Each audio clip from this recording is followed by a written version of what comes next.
dibekali oleh kompetensi pada area perawatan diantaranya. Perawatan medikal usia, perawatan masyarakat kesehatan, perawatan jiwa, gerontik dan komunitas, perawatan gawat darurat dan Kami cinta alma mater Stigers Rumah Sakit Baptis Kediri. Kami siap menjadi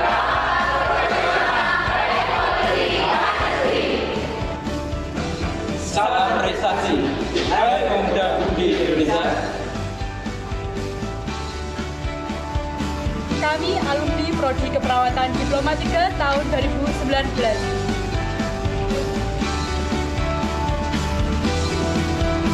Kami menempuh pendidikan selama 3 tahun untuk dibekali pengetahuan serta keterampilan keperawatan.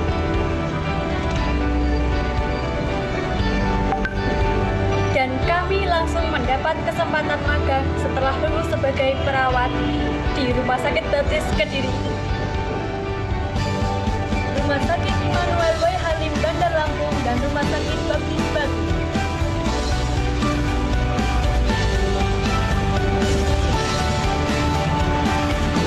Kami siap melayani dengan profesional, high quality, dan honesty. Kami bersama saling mendukung, saling memotivasi, dan menguatkan. Maju alma materku, Stigers Rumah Sakit Baptis Kediri. Kami kompeten dan profesional. Kami berdaya saing nasional. dengan iman, pengharapan dan kasih. Siap melayani pasien dengan tulus hati.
Hello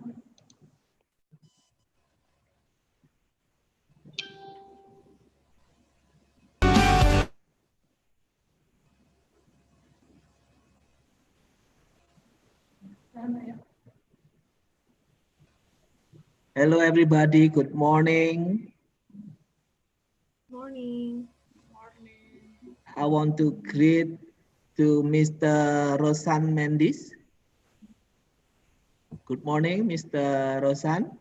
Good morning, good morning. Yeah, it's nice to meet you again. Yes, it is good to be with you all. Okay, now I want to greet Miss Raikaikan Snits. Good morning, Miss Snits. Good morning. Good morning. Thank you for joining in our webinars. Okay, now we have 125 participants have been joined with us, and now I want to give announcement. I will explain our webinar procedure today. Concerning the webinar code, please for the participant to use the real name and full name, and do not use the application name. Wear polite and neat clothes. For all the participants are requested to activate their respective camera video, and the participants are required to subscribe, like, and comment at the YouTube link. Okay, while waiting other participants, perhaps the host will share the video profile for our stickers RS Baptis Kediri.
dibekali oleh kompetensi pada area perawatan diantaranya.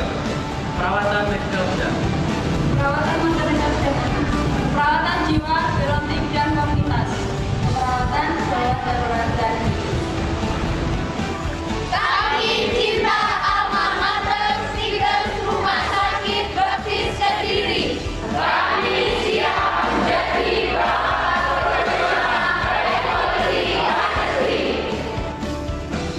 Salam prestasi.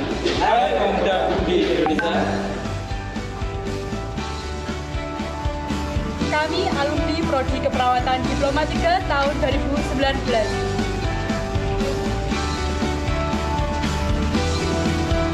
Kami menempuh pendidikan selama 3 tahun untuk dibekali pengetahuan serta keterampilan keperawatan.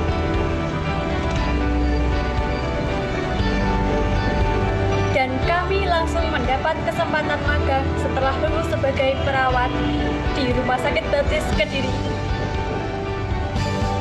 Rumah Sakit Immanuel Boy Halim Bandar Lampung dan Rumah Sakit Baptis Batu.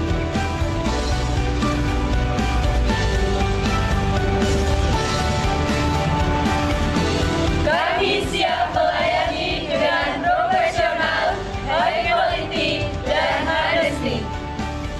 Kami bersama saling mendukung, saling memotivasi, dan menguatkan. Maju alma materku, Stigers Rumah Sakit Baptis Kediri. Kami kompeten dan profesional. Kami berdaya saing nasional. Dengan iman, pengharapan, dan kasih. Siap melayani pasien dengan tulus hati.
jiwa, volunteer, dan komunitas.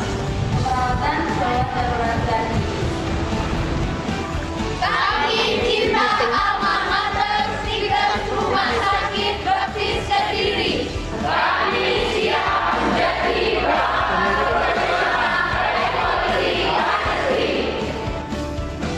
Salam prestasi. Hai pemuda budi Indonesia. Kami alumni Prodi Keperawatan Diploma 3 tahun 2019.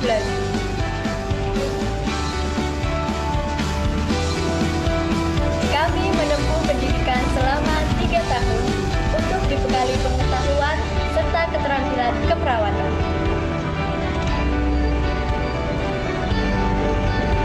Dan kami langsung mendapat kesempatan magang setelah lulus sebagai perawat di Rumah Sakit Baptis Kediri, Rumah Sakit Immanuel W. Halim Bandar Lampung, dan Rumah Sakit Baptis Batu.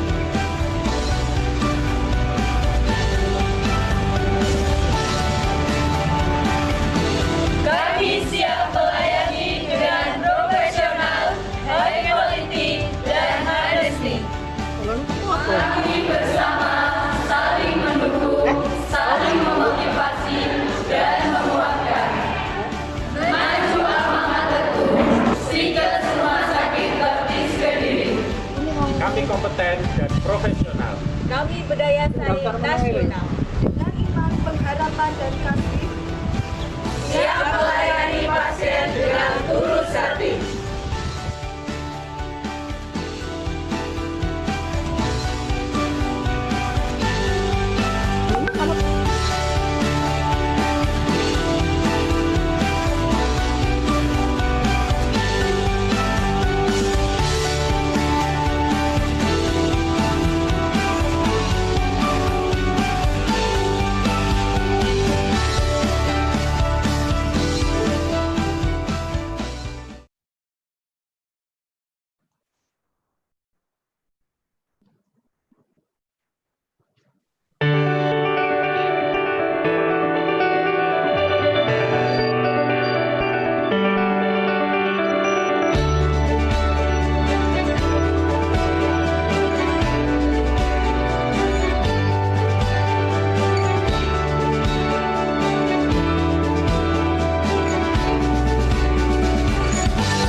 dibekali oleh kompetensi pada area perawatan diantaranya. Perawatan medikal bedah. Perawatan masyarakat sehat. Perawatan jiwa, geronting, dan komunitas. Boleh, Bapak gak masuk, Mbak? Iya. Kami cinta alma mater Stikers Rumah Sakit Baptis Kediri. Kami siap menjadi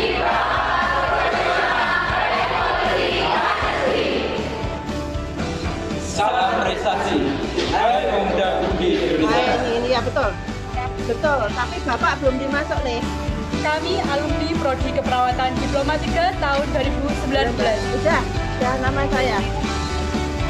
Nah, cuma Bapaknya Kami belum Bapak. menempuh pendidikan Bapak belum selama dimasuk. 3 tahun untuk dibekali pengetahuan serta keterampilan keperawatan.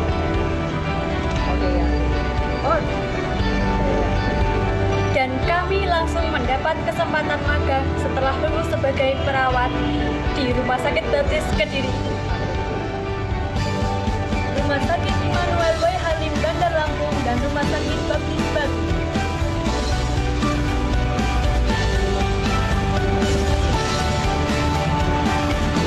kami siap melayani dengan profesional, high quality, dan honesty. Kami bersama saling mendukung, saling memotivasi, dan menguatkan. Maju alma materku, Stikers Rumah Sakit Baptis Kediri. Kami kompeten dan profesional. Kami berdaya saing nasional. dengan iman, pengharapan, dan kasih. Siap melayani pasien dengan tulus hati.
Hello, everybody, and good morning, all of the speakers and the participants, because the time it shows 9:30 a.m. Now we will begin our international conference.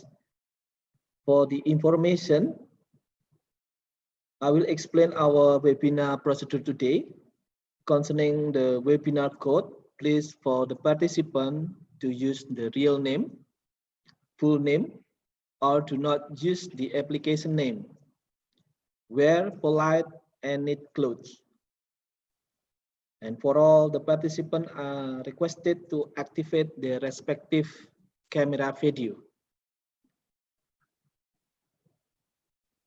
Also encourage all the participants to mute the audio during the seminar and may return unmute when you are allowed to ask a question and the discussion session. And the participants are required to subscribe, like, and comment at the YouTube link. Thank you. Okay, ladies and gentlemen, and the honorable participant, we going to start our international conference today. The honorable, our speaker, the honorable Mrs. Dr. Charlotte G. Webb from Lee University, Tennessee, the honorable Ms. Koh Fang Yi from Kotek Wat Hospital, Singapore, the honorable Mr. Rosan Mendis, Director of Asia Pacific Baptist Aid from Sri Lanka, the honorable Ms. Kaikan Senits, Deputy of Program Siameo Siamolek from Thailand, the honorable Ms. Deva Lamar, Lecturer cum Counselor, School of Psychology, Faculty of Education, Segi University, Malaysia, the honorable Ms. Lika Suryatmojo and Mr. Tilaksono Suryatmojo from New South Wales, Australia, and also the honorable Mrs. Desi Natalia Trijayanti from Stikas RS Baptist Kediri, Indonesia. The honorable, the head of Stikas RS Baptist Kediri, Mrs. Sylvia David Richard Eskopnes MKes, and also all of the participants here who joined in our second International Conference of Health, Nursing, and Education with the theme Holistic Care in Community Disaster Management. Good morning and the best wishes for all of us. First of all, let me introduce myself. My name is Yoyo Febrijanto. I'm appointed here as a moderator. Ladies and gentlemen and honorable audience, before we continue our international conference, I'm going to inform you our agenda today. In the opening, we begin with opening prayer and then singing the Indonesian national anthem, Indonesia Raya, singing March PPNI or March of Indonesian National Nurse Association, greeting speech from the head of Stikas RS Baptist Kediri, and in course seminar, we have 7 speakers who will deliver the material based on their expertise, and followed by the discussion session. And the end, closing our international conference with the closing prayer by Mr. Sandi Kurniajati, Eskopnes MKes, before we leave our webinar.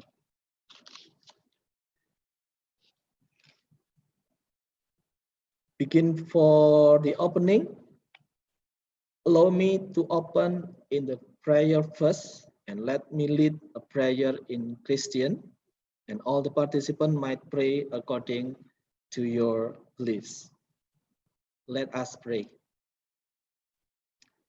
Father in heaven, thank you for this opportunity for us to meet each other in a second international conference held by Stikas RS Baptist Kediri. We pray to Ms. Sylvia David Richard for her leadership and dedication in our institution. We pray for our webinar today in order to running well.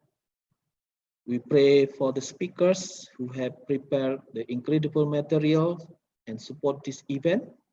We believe God has blessed them first. We thank you for the participants who present today. The best wishes they are in a good and health condition. In the name of Jesus Christ, we pray. Amen. Thank you. Next, We're going to listen and singing the Indonesian national anthem, Indonesia Raya, and the March PPNI, March of Indonesian National Nurse Association. Please, for the participant, will sit in the respect position.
Okay, the next is March PPNI, March of Indonesian National Nurse Association.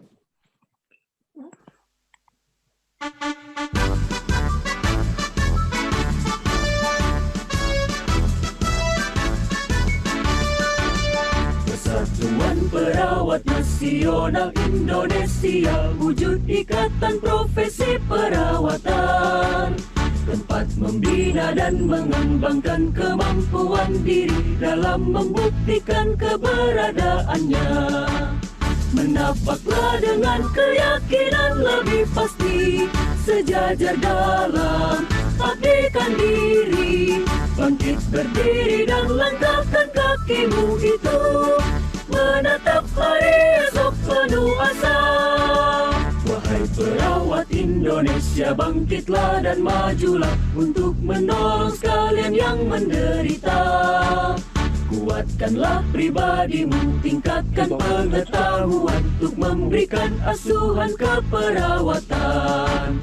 Kita melangkah untuk mengisi pembangunan bangsa negara Indonesia, untuk mengantarkan bangsa menuju sehat semua dengan semangat jiwa Pancasila.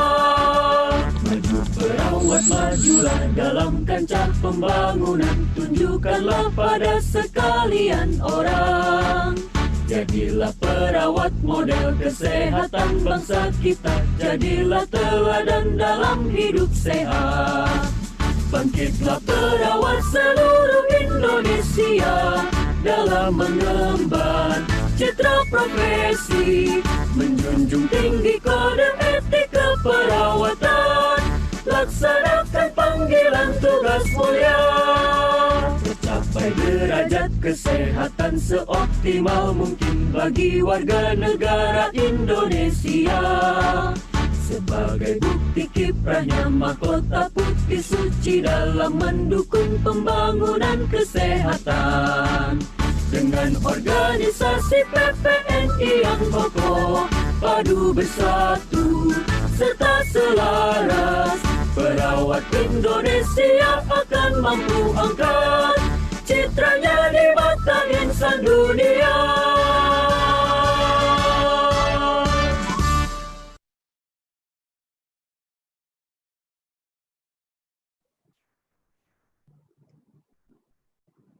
Ladies and gentlemen, and honorable audience, now we are going to listen greeting speech from the head of Health Science College of Kediri Baptist Hospital, or Stikas RS Baptist Kediri,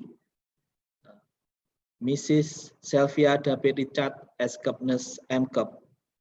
For Mrs. Sylvia, we invite you to deliver your speech. The time is yours.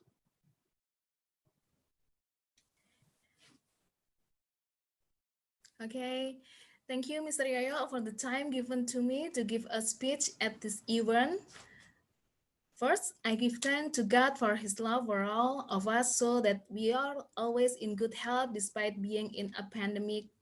Secondly, I would like to thank the Indonesian National Nurses Association who supported us in holding this international seminar. Furthermore, I also thank the Indonesian Baptist Foundation for supporting us in providing Zoom meeting facilities. Thank you, Dr. Edi Kris Haryanto, for your support. Also, my thanks to all those who have facilitated us in introducing us to all speakers. And the honorable our speakers, I thank God for meeting people who are very good and great, who are willing to support and share with our institution. Dr. Charlotte, Associate Dean of Lee University School of Nursing, we should meet again in May this year, but because of the pandemic, we had to postpone our meeting. Don't you miss Kelut Mountain? I remember last year we climbed to Kelut Mountain by motorcycle, very exciting. Maybe next year we can go there again together.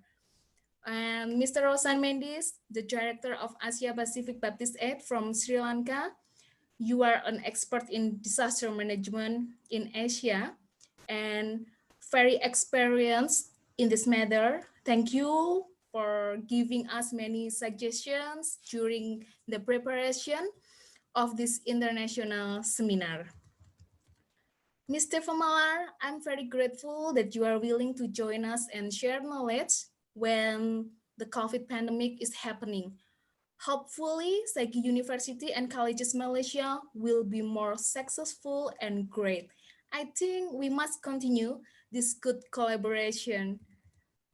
And Ms. Nates, Deputy of Program Simeo Simolek from Thailand, I say many thanks because Simeo Simolek has helped us a lot, such as giving us training on e-learning, training on how to create content in learning during the pandemic, and it's all very useful for us.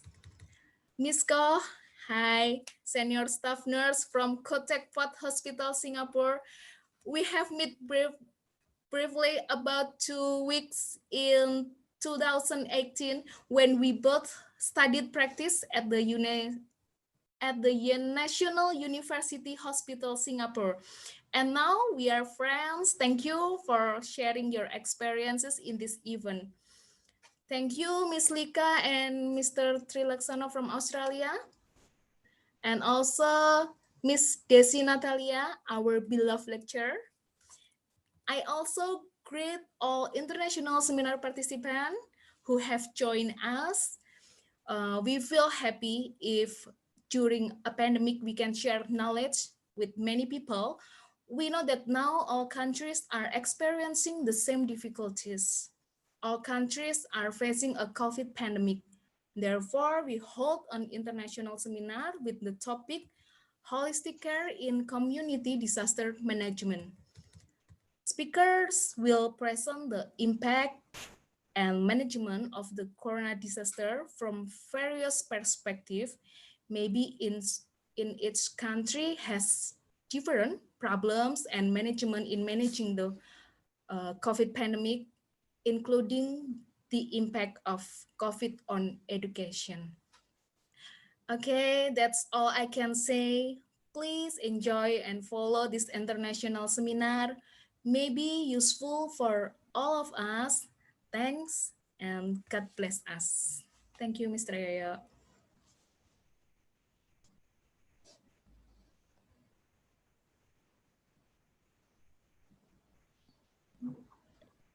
Thank you, Mr. Sylvia David Richard Escobdes MCUPS. This welcoming speech, it makes us more excited to follow this international conference today. Now, it's time for us to enter the main event of this international conference. Let us open the international conference this morning by giving thanks to God. So this morning we can get beneficial knowledge and information with the theme Holistic Care in Community Disaster Management. Ladies and gentlemen, also the honorable audience, I'm going to explain the procedure in this main event.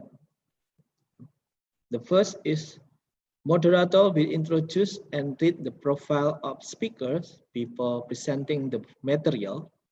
The speaker will deliver the material in 20 minutes. And if there is a buffering or technical problems, the time will be added about 5 minutes. For the participants who wants to ask a question, may type on the chat box and to whom the question is addressed. We are going to select the question and call the name. Okay, ladies and gentlemen, also the honorable audience, to shorten the time before the first speaker start presenting the material. I want to greet Mrs. Dr. Charlotte Webb. Yeah, for the first speaker,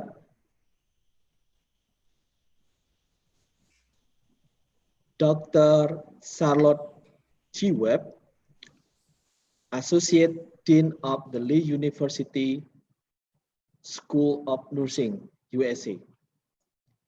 Yeah, before Dr. Charlotte present the material, I want to read her profile. Her last education, the Doctor of Nursing Practice, University of Tennessee, DNP Scholarly Project, Advancing the Culture of Safety by Implementing Barcode Drug, Administration Technology at the Physical Rehabilitation Hospital, a Quality Improvement Project. Her research licensure and certification, he has Advanced Practice Nurse License, American Nurse Credentialing Center from Board Certified Nurse Practitioner since 2009 until now. Her faculty appointments, like I said, Associate Dean in Lee University School of Nursing since 2018 until now. And her clinical experience, she involved in a disaster assistance relief team for the Samaritan's Purse. And her professional organization, he became joined National Organization of Nurse Practitioner Faculties, Tennessee Organization of Nurse Executive, Christian Medical and Dental Association since 2018 until now, and American Academy of Nurse Practitioners since 2009 until now. And her award, he got a Quality Education Plan Funding Worldwide Mission Conference in collaboration with Dr. B. Jones. With all respect, we invite Dr. Charlotte G. Webb in 20 minutes will deliver of material with title Care of the Nurse During Difficult Times. The time is yours for Dr. Charlotte. Thank you so much for that warm welcome and introduction. Words cannot say how excited I am to be part of your your second international conference, and for allowing me to participate tonight. You can see outside the window behind me that it's almost the middle of the night in USA. So when you say good morning, I'm thinking good evening, but I'm still so thrilled to be with you. I'm now going to share my screen so I can get my slides up.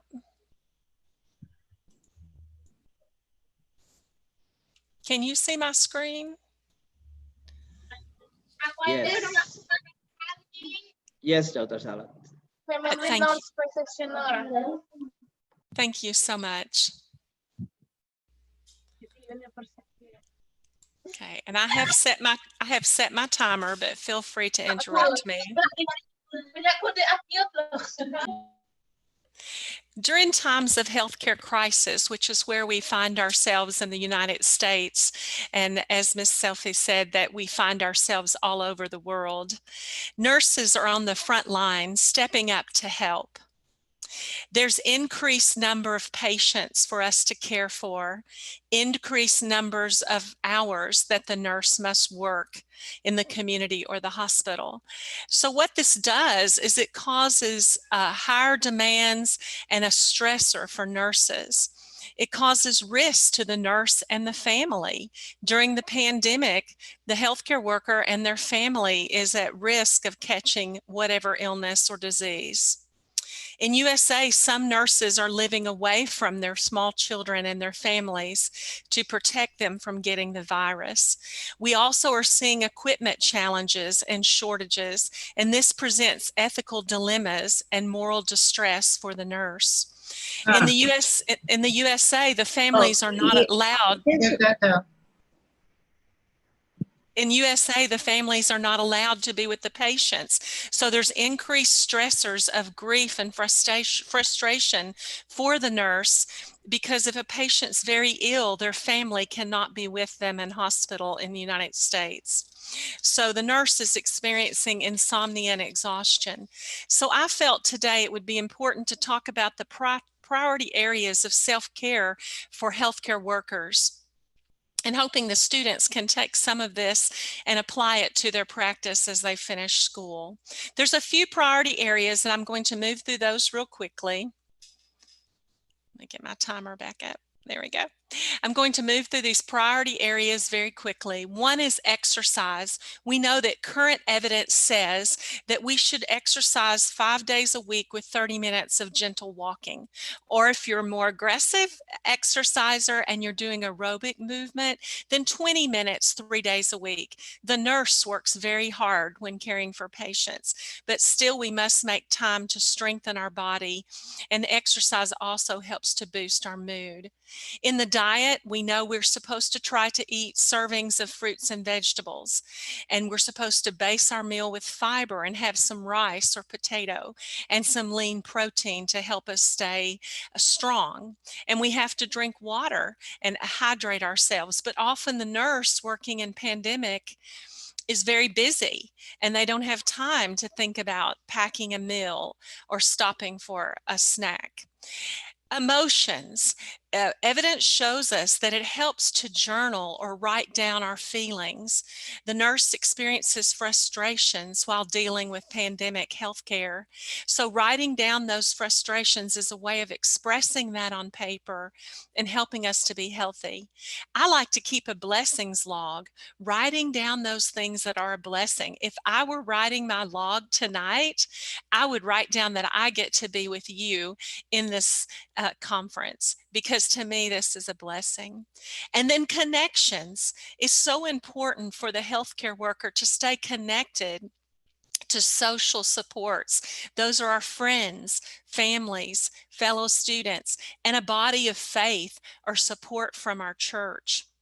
Technology. Sometimes we just need to take a break. In the USA, I've talked to many people who are watching too much news about the virus. You know, we daily find ourselves watching the case counts. We watch the death counts, and it can get discouraging. So sometimes I just need to turn off my cell phone and be disconnected just a little bit. And last but not least, I'll speak about a moment about rest. We know that evidence shows shows us we need about 7 to 9 hours of rest in a day's period. So the nurse has to remember this. The nurse is always caring for someone, and it's hard for us to take a time to just rest. And so these are the priority areas. So now that we've looked at these, I would like to challenge everyone in this conference to just give yourself a little checkup. So we can use what we say in America is thumbs up or thumbs down. So I want you to just enjoy this moment with me just a moment, and let's do a self checkup. So how are we doing with our diet? Are we getting a variety? Are we having some fruits and vegetables? Are we taking time to refuel our body? Are you thumbs up or not so good? So the second one, I like this little emoji, and this is the emoji for being grateful or for counting your blessings. So how do you do? Are you a blessing counter or not so much? Are you having more thumbs up or thumbs down? And then we see on the bottom of the slide, someone is exercising. And we know that's a good way to keep our mood, our emotions, and our physical body strong. So how are you? Thumbs up, thumbs down. Hopefully you're more thumbs up than down. And then we see someone taking a rest. Just like a nurse, they have the alarm set so they can get up and go to work. But are you getting your rest or not? So let's continue to evaluate ourselves. How are you doing with staying connected with people? In America, we're not shaking hands, we're not hugging people, we're staying distance, 6 feet from other people, but still we have to stay connected. However we do that, because it's important for us. You know, the Bible says in Matthew, where 2 or 3 are gathered in my name, I'm there with them. And if I can just be with some of my brothers or sisters in faith, then I feel connected. And the last one we'll thumb up or thumb down is, do you have a grateful heart? And we're made to have a grateful heart. And in the Bible, it tells me, I like to read the Bible for encouragement. God says, I know the plans that I have for you, plans for good and not for evil, plans to give you a future and plans for hope. So I'm hoping you have more thumbs up than thumbs down on our little test. Hopefully you do, or if you don't, this will remind all of us to take care of ourselves as the nurse. So are you seeing danger signs in yourself or someone else? So are you feeling hopeless? Do you feel alone? Are you too sick to work or go to school because of worrying about the virus or the pandemic? Do you lack concentration or think of ways to harm yourself? If any of those things are happening, reach out to someone now. Reach out to your healthcare provider, your doctor, nurse friend, counselor at school, teacher, friends, or someone in your community of faith. Moving right along, I want to talk about tips for good sleep, and I'm not going to read all of these, but you will have the slides. When we sleep, we need to be in a comfortable, quiet place. And for nurses, it takes a little while for nurses to come relax after a busy shift. Some of my friends went to New York City and worked in the pandemic, and they said you work long hours and you wear all the equipment and care for very sick people, and then you just come home and fall down to sleep. You're so exhausted. But if you're having trouble falling asleep, on the slide are some ways that you can get to sleep easier. During COVID, what we have realized here with talking with healthcare providers is some people's sleep is interrupted by strange or vivid dreams. And this just happens during a time of stress and crisis. So ways to deal with this are to establish a consistent time to go to sleep and a regular time to wake up. And then, as I mentioned, reduce the time that we hear news reporting or case counts or sadness about the virus. Schedule time to unwind before bed. And then back to that journaling your worries and stressors. Put them down on paper. Pray and give them to God before you go to sleep to limit the amount of vivid dreams in the time of sleep. We talked about diet being so important. So for the nurse, I think this is very important. We have to plan times to refuel our body.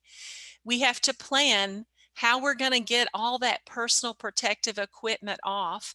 Depending in USA where you work in the virus, you could have on a full jumpsuit. You could just have on a face shield. You could have on a mask. It depends on where you're working and how sick the patients are. But we know it takes time to put this stuff on. It takes time to take it off. And so if you're going to eat, that may seem like a lot of time to get everything off and wash your hands. And then after you eat, you have to put everything on and go back to care for the patient. So we have to plan that. We have to plan when we will refuel, when we will get a drink of water and hydrate our body. We want to include good food, that protein and fresh fruit and vegetable. It's so tempting for nurses in the USA to grab a quick sugar drink or a quick, maybe a chocolate bar, because that gives us quick energy. But then when we get back in all the equipment, we don't have much strength. So it's important to plan for good refueling. We have found some issues in the workplace during the virus, and I'm sure everyone on this conference has as well. Our students see it, and we have heard from nurses on the front lines. So issues in the workplace, in the hospital, are that nurses get very tired, fatigued, and exhausted.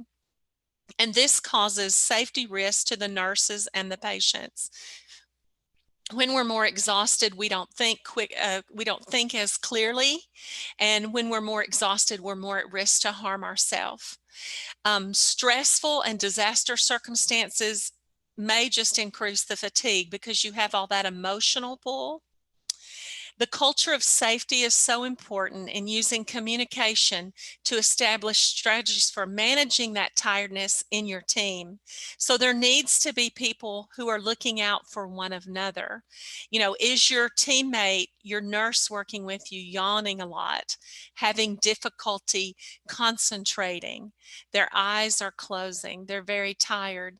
Then would it be very important to call them out on that and say, you know, my nurse teammate, it's time for you to rest, or time for you to get some food.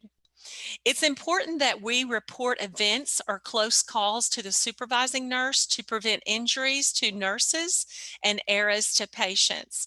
If we're too tired or emotionally drawn or have not had enough food or water, then injuries or errors could occur. And we should not work if our fatigue is threatening our safety. We need to let our team, our healthcare team, know if we're too tired to work, or if we're not sleeping well, or not being able to get the nutrition, or just too stressed. Some additional strategies for managing the workplace for the nurse during this time is to try to allow the nurse 11 hours between work shifts for recovery. Nurses are becoming ill in America, so we don't have enough nurses sometimes to staff the hospital. So nurses are called to work more often. It's okay to say, I need to rest. If possible, nurses should not be scheduled for longer than 12 hours in one shift. In USA, our nurses work 12 hours in the hospital, but if you're asked to work longer than that, then that becomes a safety issue. We are advised to encourage regular scheduled break in a clean, safe area. And we have to recognize that extra time is needed for washing hands, for putting on all that equipment, and for taking all of it off. In certain cities where we've had lots of need for healthcare from the viruses, and we've had temporary hospitals put up, alternate transportation has been provided for nurses, and some paid mandatory rest time. And also off-site housing has been provided. Hotels, different home residences have been provided for healthcare workers so that they don't have to travel as far to their home, or that they have a place that keeps their family safe. Some healthcare workers in America have lived in mobile homes close to the land of their family because they didn't feel like they could live in the same household because of the virus risk. So in conclusion, we have talked about the importance of self-care of the nurse. We have talked about additional stressors in times of crisis or pandemic. My challenge to you, and if you hear one thing I say tonight, is nurses must take intentional action to care for yourself. We care so much for others. Nurses were just called to work hard and long. Nursing job has stress every day, but when you add a pandemic or a community disaster, that stress elevates. And we have to take intentional, planned actions to care for ourselves. A lot is being written about this, a lot of articles. There's a lot of research going for medical doctors and nurses on how to care for yourself, because quite frankly, we're not too good at it. We've talked tonight about staying connected to others. So the second thing I would give to you, we can't hug in USA, we can't shake hands right now, but I'm going to stay connected. I'm going to talk to people. I'm going to be with my community at church if I can, even if I wear my mask, and stay very far away. It's still refreshing to sing together and to hear the scripture spoken. You know, lastly, if you're struggling, if you're a student or a healthcare worker or a teacher and you're struggling through the pandemic, speak up and reach out for help. We're not called to suffer alone. I want to leave my time before questions, and I'll check the chat box in just a moment and see if there's any questions. I want to leave a scripture, one of my favorite, Jeremiah 17:7. But blessed is the one who trusts in the Lord. They will be like a tree planted by the water that sends its roots by the stream.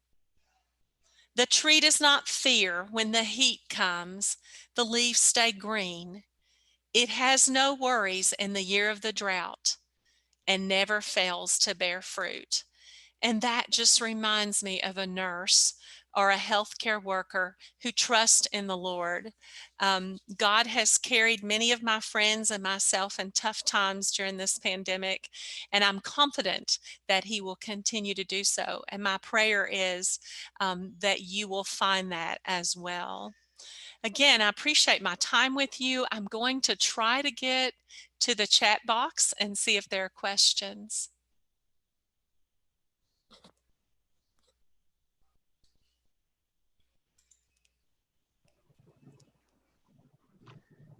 Thank you, Dr. Charlotte, for the incredible material care of the nurse during difficult times. And we remind for all the participants, for the participant who wants to ask a questions about this topic, for the first speaker may type on the chat box and to whom the question is addressed. We're going to select the question and call the name. Thank you. Once again, I said thank you to Dr. Charlotte. And now, pleasure. We're going to the next speakers.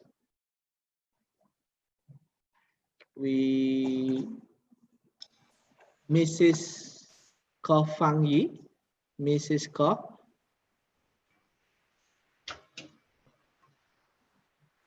Hi, everyone. Oh, yeah. Okay. Thank you, Ms. Ko. Before Mrs. Ko present the material, let me read her profile.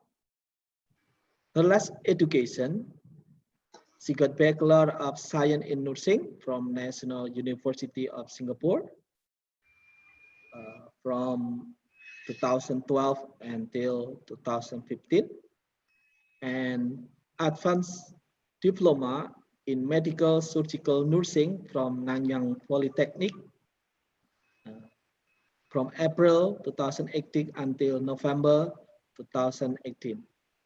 And he and her awards from Singapore Health Science and Nursing Scholarship awarded in 2012 from Ministry of Health Holdings, and her publication entitled The Impact of Hysterectomy on Women's Psychological Health and Intervention as a literature review has been published in Singapore Nursing Journal, and her experience as senior staff nurse from Kotek One Hospital since August 2015 until now. She involved in the care of patients in general surgery and orthopedic ward, including roles of preceptor of a new staff and overall in charge of shifts. And her education activities as a facilitator and also as a presenter, and the last presenter in Asia Pacific Medical Education Conference. And her skill, basic cardiac lab support recertification, January 2020, and lab support course for nurses recertification, June 2020. With all respect, we invite Ms. Koh in 20 minutes will deliver the material with the title Management of COVID-19 Crisis in Singapore. The time is yours, Mrs. Koh. Okay, thank you, Mr. Yo-Yo, for the introduction. Good morning, everyone. Let me share my screen now.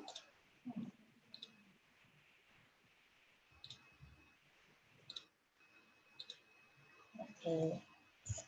I also would like to thank Dr. Charlotte for that inspiring talk earlier on. Self-care is indeed very important in this crisis. I am Fang Qi, and I am very honored today to share with you of an overview of the management of COVID-19 in Singapore. Okay, so Mr. Yo-Yo already introduced me earlier on. Thank you so much. Today, I will be sharing on the background of COVID-19 in Singapore and our coping strategies in the national and hospital level. After that, I will be sharing about the medical management and holistic nursing management before concluding the presentation. This is Khoo Teck Puat Hospital and Asian Community Hospital beside it where I'm working at now. These are some photos of ward and ICU.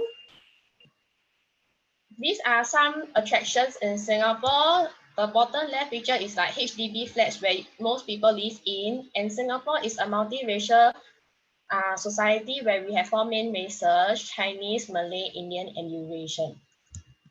So now let me start with a background of Singapore. As of 2019, Singapore has a total population of 5.7 million, with Singapore citizens taking up 3.5 million, despite being a small country of its land size. Therefore, Singapore is the 3rd highest population density in the whole world. You can see that Singapore can be very crowded, especially during peak hours, like in the picture. This makes us more vulnerable in a pandemic as diseases could spread fast. For COVID-19, as of now, Singapore has over 40,000 cases despite being a very small country. You can see that the numbers pick up from April onwards, and I could share with you more in the next slide. Here you can see the different graphs showing the distribution of the cases in community, dormitory residents, and imported cases. During the rise of the community cases, you can see the sudden rise within the dormitory residents also. Then the government imposed a circuit breaker from 7 April onwards, which is like a partial lockdown of the country. As the numbers is going down, then we ended our circuit breaker recently in 1st June. As I've mentioned, Majority of our COVID-19 cases come from dormitories because Singapore relies a lot on migrant workers working in different industries such as construction, manual labor, and housekeeping, where over 200,000 of them stay in over 43 dormitories in Singapore. Now, moving to the national measures for COVID-19. In Singapore, we use this DORSCON alert level to determine the severity of a pandemic. Green color means when it's at peaceful time when everything is normal. Yellow means it's spreading outside Singapore easily or typically mild and spreading in Singapore. There is minimal disruption in daily life. Orange means severe, spreading easily but considered as contained with moderate disruption to daily life. Red means that severe, spreading widely with major disruption. From 7 February, Singapore has raised our alert level to orange as our government has identified several clusters in the community. Although our number of clusters is still high, it is still determined as contained. So we are still at orange alert as of now. Our government has initiated a series of measures such as safe distancing of at least 1 meter apart, good hygiene habits such as hand hygiene and preventing physical contact. When COVID-19 was on the news, masks were sold out everywhere in Singapore, which I believe in many other countries also. So our government used their stockpile and provide masks to all its residents to ensure everyone is well protected. It is also compulsory to wear a mask for outside. To educate the seriousness and to prevent offenders from breaking the measures, penalties are enforced to anyone who does not comply to measures. Singapore also come up with a contact tracing application for its residents. It uses Bluetooth to track your movement and location, and it will notify if one has been exposed to COVID-19. We also use this application called Safe Entry as a standard recording measure to track people entering and exiting shopping malls or workplaces. You can use QR code to scan or your personal identity card. We also use this new AI temperature screening device to check temperature of people prior to entry. This helps to save time and safer than to manually check temperature for everyone. According to a local study, there is the possibility of pre-symptomatic transmission. This is according to Singapore study. So which means that a positive patient may have already been infectious before symptoms show. Hence, contact tracing has to include the duration before symptom onset. This also shows the difficulty in containing the spread if the patient is asymptomatic and the importance of social distancing to prevent the COVID-19 spread. To keep the number of the community cases lower and to control it, our government has imposed the circuit breaker from 7 April for a total of 2 months. These measures include to close most workplaces and schools, except for essential services such as food and beverage, transport, healthcare, and supermarket. People are advised to stay at home and they are not allowed to go for visitings or social gatherings. After that, our government decided to ease open our country in 3 phases after the circuit breaker so that we can keep the number of new cases controlled and to implement management accordingly. The key measures still continue during the 3 phases, such as wearing masks and safe distancing. However, in phase 1, it means that it's safe reopening, which started from 2nd June. So most places still work from home and limit visitation to parents only. Phase 2 is safe transition, which we are currently at since 19th of June. Most businesses and fitness centers reopen with safe distancing in place. Visiting is allowed but only up to 5 people. Phase 3 is safe nation. We will only enter phase 3 when vaccine is found before the life can go back to normal. So we are expected to stay in phase 2 for the next few months. So a summary of events in Singapore is that in general, our country is still on orange alert and we have overcome the circuit breaker and currently in phase 2 of reopening. Now I will move on to the next topic, which is the comprehensive medical strategy for COVID-19. For this crisis, our government has set up a mini-ministry task force to discuss strategy to cope in this pandemic. They have come up with this comprehensive medical strategy for COVID-19. In this strategy, there are 4 main portions, which are medical plan, scaling out of medical facilities, augmenting our healthcare workforce, and whole of society effort. Under the medical plan, the aim is to deploy our medical resources optimally so as to prevent our healthcare system from being overwhelmed. So most of our COVID patients are migrant workers who are young. Most of them have mild or no symptoms. Hence, they are admitted to community care services instead of in hospital, where most of them recovered without much treatment. This is to prioritize medical needs to those who need it more. They are still being monitored while in the community care facilities, and they will be transferred to hospital if they turn unwell. While patients in severe conditions will be kept in the ICU, for patients who remain well and stable on day 14, they will be transferred to step-down community recovery facility. This will help to free up space in the hospital. Next, under the scaling out of medical facilities, we have a few strategies. So for persons with acute respiratory infections and are clinically well, they are issued with 5-day medical certificate and told to isolate themselves at home. Those who meet the clinical case definition for COVID-19 are tested and then told to self-isolate at home while they wait for their results. As for those who are unable to self-isolate in their home, they will be transferred and isolated in this swab isolation facility set up by the government while they await for their test result. This is to prevent people from taking up space in the hospitals while waiting for results and to prevent spread of the virus during the waiting of the results.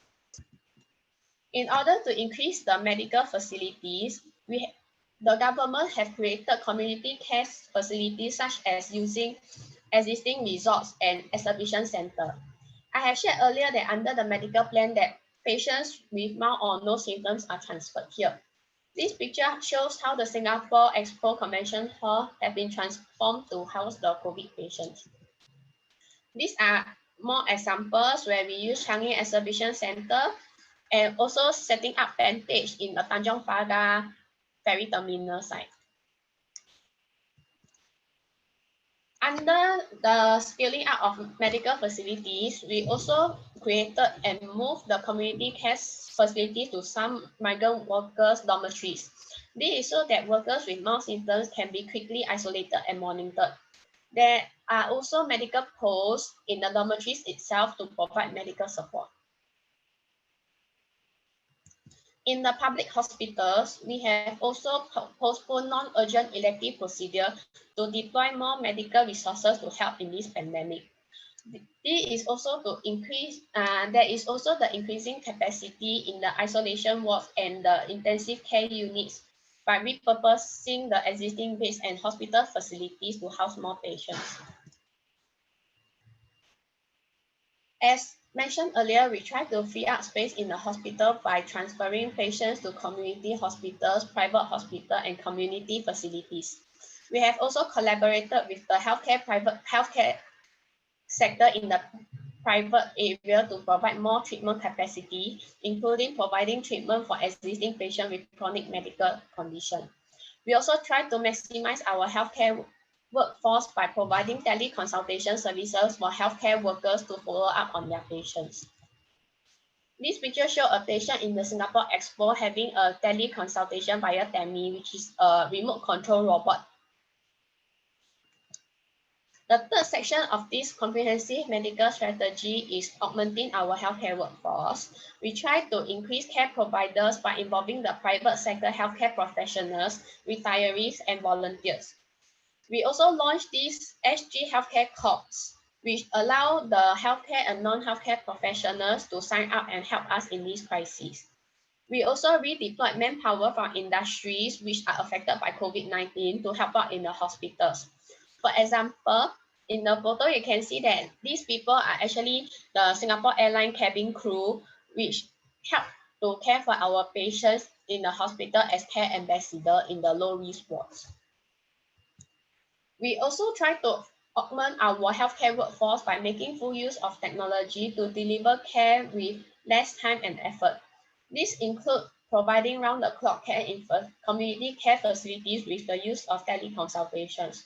We also make use of devices and health applications to monitor patients instead of manually monitoring them one by one.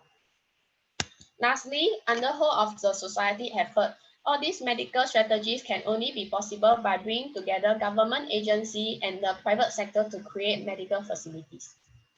Now moving to the hospital management for COVID-19, we had our first imported case on 23rd Jan.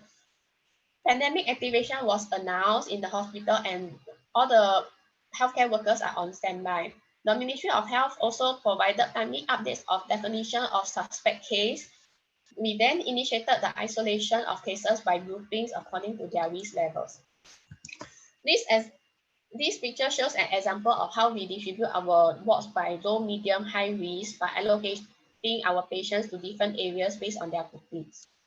We also have different personal protection equipment guidelines in the different risk areas. Generally, staff working in low-risk areas are required to wear surgical masks at all times, while staff attending to pneumonia surveillance or medium to high-risk areas are required to wear N95 with additional PPE according to requirements.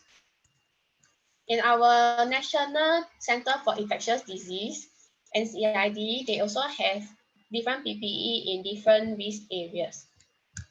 These are some more photos of our nurses wearing PPE while caring for our patients and doing swab tests. As for the testing of COVID patients, in Singapore, we perform 2 consecutive respiratory samples using this RT-PCR test. We take these 2 samples 24 hours apart. All cases are isolated until the test becomes negative over 2 tests. All close contacts are then quarantined for 14 days from last exposure, while those with symptoms are then tested for COVID-19. Now moving on to the medical management. This table shows the classifications of different risk levels for degrees progression for COVID-19. Generally, patients who are at higher risk of disease progression and complications are people who are above 30 years old with chronic comorbidities such as chronic lung, heart, or kidney diseases. They usually present with worrisome clinical features and lab results, and their chest X-ray shows pneumonia. Next, most COVID patients will present with fever, cough, and fatigue during their initial symptoms. The medical management for COVID-19 is focused on early supportive care and monitoring, such as oxygen supplementation, organ support, and prevention of complications. Most patients do not require specific antiviral treatment. However, about 20% of them may progress to severe pneumonia, and it might be beneficial for them to be started on antiviral agents. Usually, older adults with underlying comorbidities such as diabetes, hypertension, and cardiovascular disease will have a higher risk for complication and mortality. This is the treatment algorithm for COVID-19 patients according to risk level. Usually for low-risk patients, they observe until recovery, while those high-risk or severe illness patients will be started on antiviral agent according to this algorithm. According to studies, patients are most infectious 1 to 2 days before the onset of symptoms, after which their infectivity declines. After day 14, while the COVID-19 test shows positive result due to viral shedding from the body, it is no longer transmissible or infective to others, and the virus is no longer viable. Therefore, patients are not likely to be infectious after day 14 of illness and are not infectious by day 21. As such, our Ministry of Health has revised the discharge criteria on 28 May, where patients who are assessed to be clinically well after 21 days from the onset of illness can be discharged from isolation without the need of further tests. They will be given leave to remain at home or place of residence like dormitories for another further 7 days to rest and recover. After day 28, they can return to work. However, this will not apply to patients who have a history of being immunocompromised. Next, I will move on to the last portion which is the holistic nursing management for COVID-19. I have classified them into 4 main parts, which are physical, social, psychological, and spiritual. For physical management, we have to nurse these patients by providing supportive treatment and look out for common complications. It is important that our nurses know what to look out for to provide timely intervention. Next, we also engage patients who are well in exercises to improve the well-being of patients. These activities are meant to lift patient mood and to help them remain active while recovering.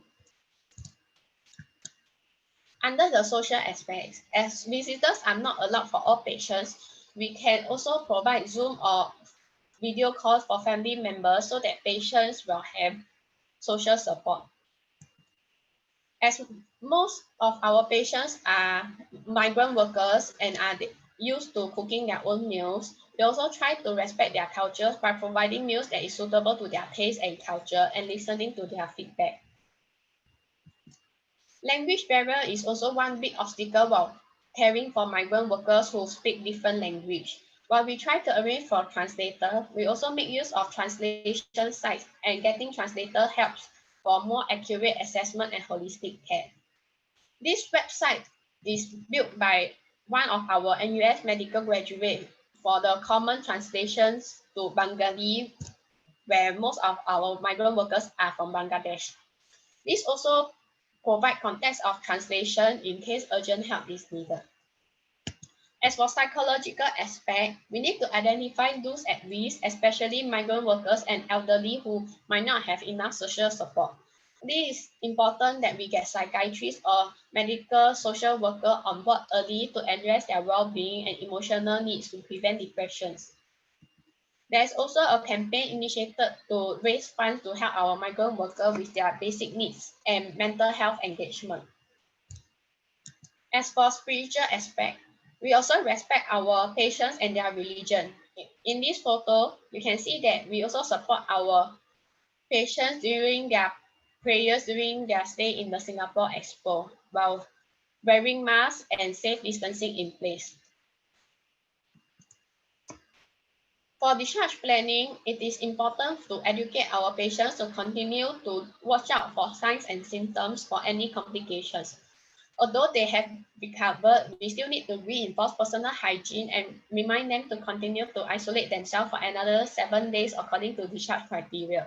For dormitories workers, our nurses have also to contact the command center for clearance to send patients back to dormitories or alternative accommodation as arranged. This is one example of discharge advice for patients in different translation also. Last but not least, while it is important to take care of our patients, we must also take care of our frontliners and healthcare workers too. In our hospital, we also care for our staff and provide different assistance that may be required, such as peer support hotline and financial support. In conclusion, I have shared about the key national measures as such. Then we also overcome circuit breaker and currently in phase 2 of reopening. I have also covered the comprehensive medical strategy which help to prevent our healthcare workers from being overwhelmed and being too stressed. I have also covered the hospital management, medical management, and nursing management. COVID-19 will be a long battle and we will work together to get through this together. These are my references and thank you very much. Is there any questions? Conclusion, I have shared about the key as such. Yeah, for Mrs. Koh, we will invite you again in discussion session. Okay. We invite you because I check in the chat box, there is no, not yet a question for the speakers. Okay. Okay, thank you. There is a interesting material from Ms. Koh, and that's the material make us know about the crisis in Singapore and know about how the management for the COVID-19 that have been done in Singapore. Ladies and gentlemen, also the honorable audience, I remind you again, if you have any questions for the former speakers, may type in the chat box and will be read in a discussion session. For the next speaker, the third speaker, we have Mr. Rosan Mendes. I want to invite first for Mr. Rosan Mendes. Good morning. Good morning to you. Mr. Rosan Mendes, before you deliver the material, let me read your profile first. Mr. Rosan Mendes is a development practitioner and is involved in both policy, development, and practice guidance. His training includes disaster management, disaster risk reduction, as well as contingency planning in University of Wisconsin. He has over 20 years of experience in international humanitarian relief and development.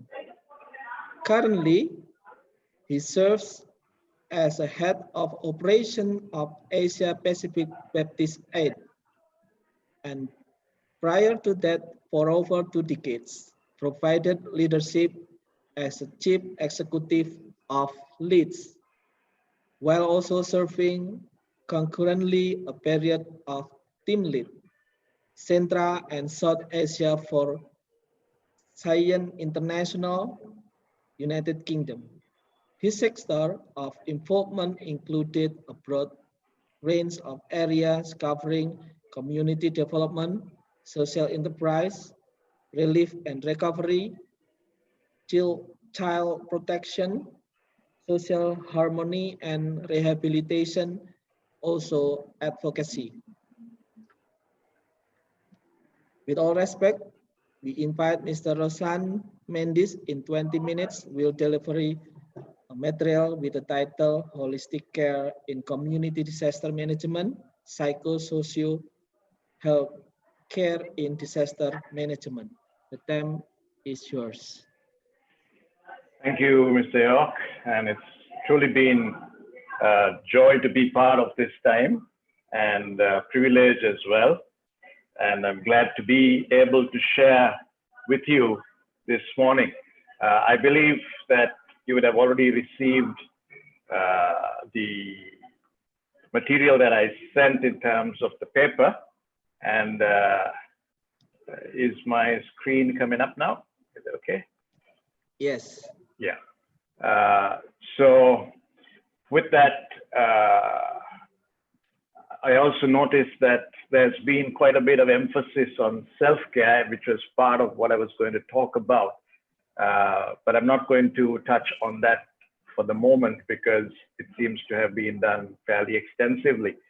So what I will be covering basically during this 20 minutes is looking at the general concept of general disaster and looking at health in disaster management, looking at what psychosocial care in post-disaster settings looks like, and then touching with some recommendations. I must confess that I was not too aware of what the audience was going to be like. So my paper is a little more general than specific. But do feel free to ask any questions once we are completed. So talking about disaster and disaster management, one of the things that we realize is that disasters are part of our life. And if you look at every, news channel or paper, you are bound to find information about some disaster somewhere. And particularly when we think of Asia Pacific, of which we are part of, and it's like the 1040 window for various situations, but I also call it the 1040 window of disasters. And we've seen this right across, in which it has been one of the most sensitive areas when it comes to natural disasters affecting various nations. I mean, even right now we are having floods in Japan, we are having various typhoons in Myanmar, And that's kind of the state of life.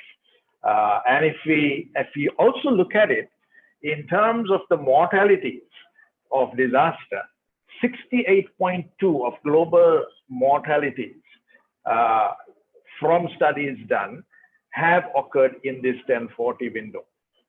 So in that sense, there is a high risk in which, in terms of the area that we as health workers are living in at this time. And what I have seen is very often in this sector of disaster, we tend to look at disaster in a very physical sense. It's understood in terms of physical loss, it's understood in terms of infrastructure loss, economic terms. And now more and more we are beginning to see a growing body of understanding that there is a psychosocial element and a psychosocial impact on those who are surviving and the victims as a result of what has happened. So within that, one of the things we also have to realize that all disasters are hazards, but all hazards are not disasters.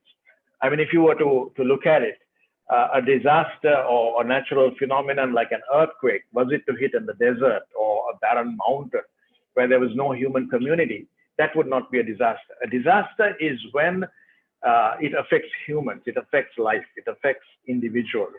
And that is when we come into play, when health care workers have a role to play. And those involved in disaster management have come up with a kind of a risk equation, which has three components. There is a threat, there is a vulnerability, and there is the cost. So the basic principle of disaster management is to try to reduce the cost of a hazard turning into a disaster. And that is the emphasis around disaster management or risk reduction, as we might call. So then what is the role of health in DM or disaster management and DRR or disaster risk reduction? I'm looking at page 4 and 5 of my notes, if you have it with you before you. When we look at lessons that have been learned, say from the West African Ebola crisis or from Hurricane Katrina and the Haiyan Katrina, one of the things that has been evident is that a hazard can turn into a disaster when there is a weak health system. And so in that sense, having a robust health system and a health service is critical when it comes to disaster management. And my proposal in this paper is basically to say that in the domain of disaster management, there has to be an incorporation of a holistic policy, both in policy and in praxis, in which it's not just about physical, economic, infrastructural emphases within disaster management, but we have to understand the medical that comes into the fore and are very much part of the frontliners. With the COVID, we know that health has been part of the frontliners, but very often in a disaster situation, the health people, the health personnel are almost like a support service. And it's almost a secondary service. Psychosocial is hardly talked about. But we know from disasters, for example, in one of the disasters that took place in Pakistan, more than 90% of those who were affected were treated and examined for non-surgical primary care in the trauma unit. And so there is, this was post the earthquake in Pakistan. And so there is a growing need that we need this emphasis of psychosocial care within our health service as well. And we are seeing more and more of this even globally with that emphasis and the need to integrate healthcare within the disaster management system. There has to be that holistic approach. And if we do that, we are bound to be able to experience truly cost-effective, optimal emergency medical provision. The other thing is that one of the roles of community healthcare is that we go into the community. And this is able to actually capacitate communities if part of our training and part of our teaching involves disaster management within our health curriculums as well in capacitating communities. And having this within our structure and policy and practice of disaster management definitely will reduce mortality and morbidity. And one of the things that we've seen is that this is now becoming a global understanding. We are seeing more of this with the recent UN conventions that have come about, the adoptions agreements that have been come about.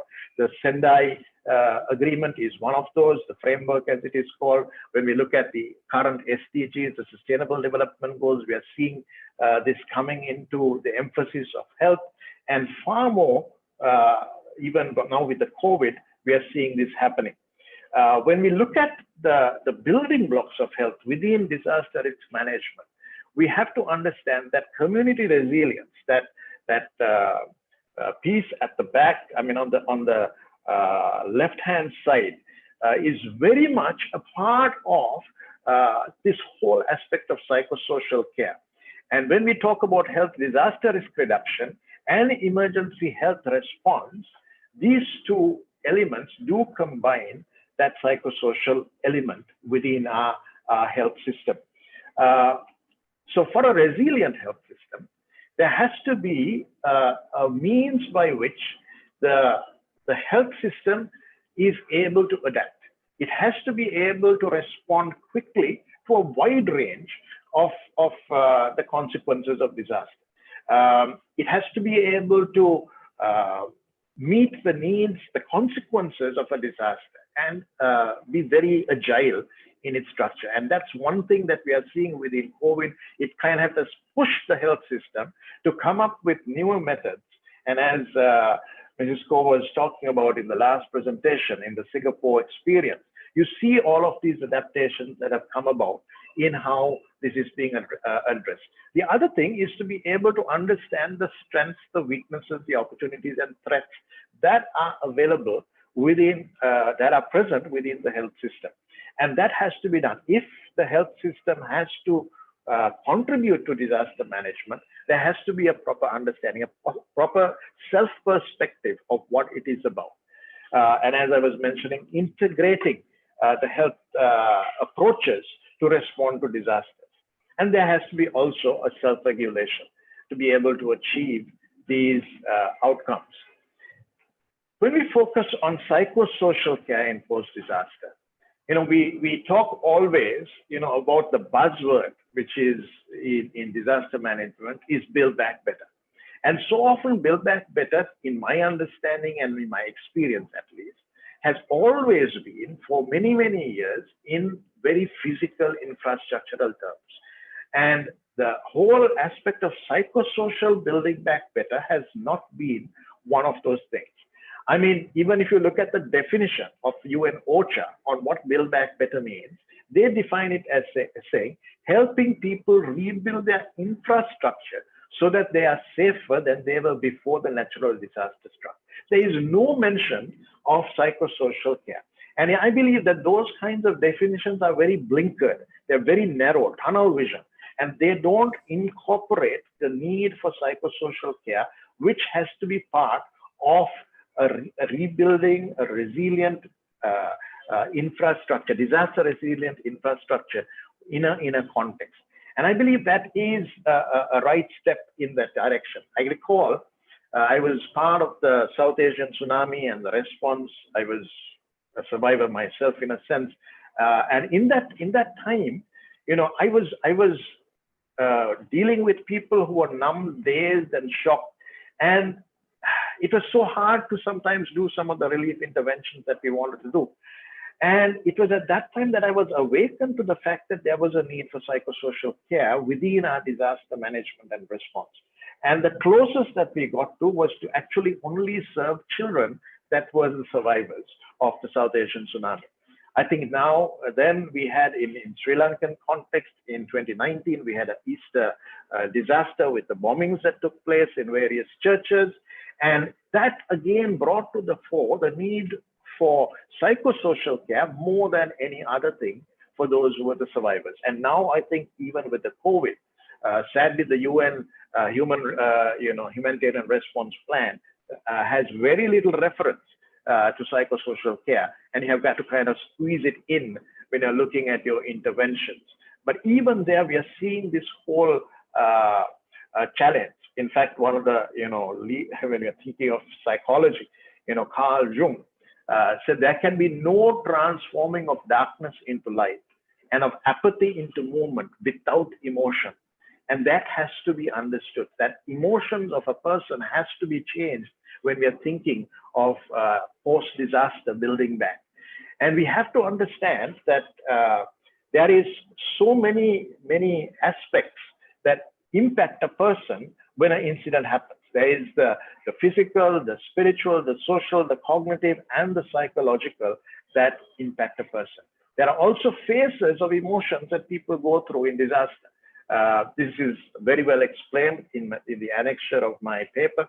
You will see these stages, the heroic moment, the honeymoon, then the disillusionment, and then you come back into reconstruction. At the same time, it affects people at different categories of people. You have your victims, you have your survivors, and you have your responders. And very often, the responders are the ones that are most forgotten. And we were talking about that in the last two sessions as well.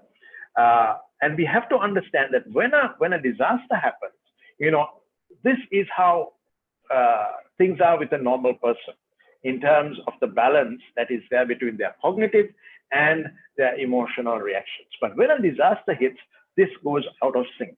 And there is a change. There's actually a drop down in their cognitive functions. And there is a heightened emotional reaction that they will portray. So we have to understand the way a disaster affects various people and how we need to respond to that, how trauma is experienced. We have the whole, fight, flight, freeze or flow kind of response as well. And we need to understand that.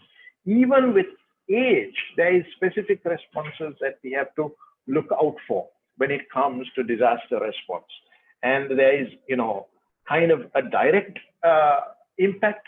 There is sometimes indirect impact in terms of how people experience trauma.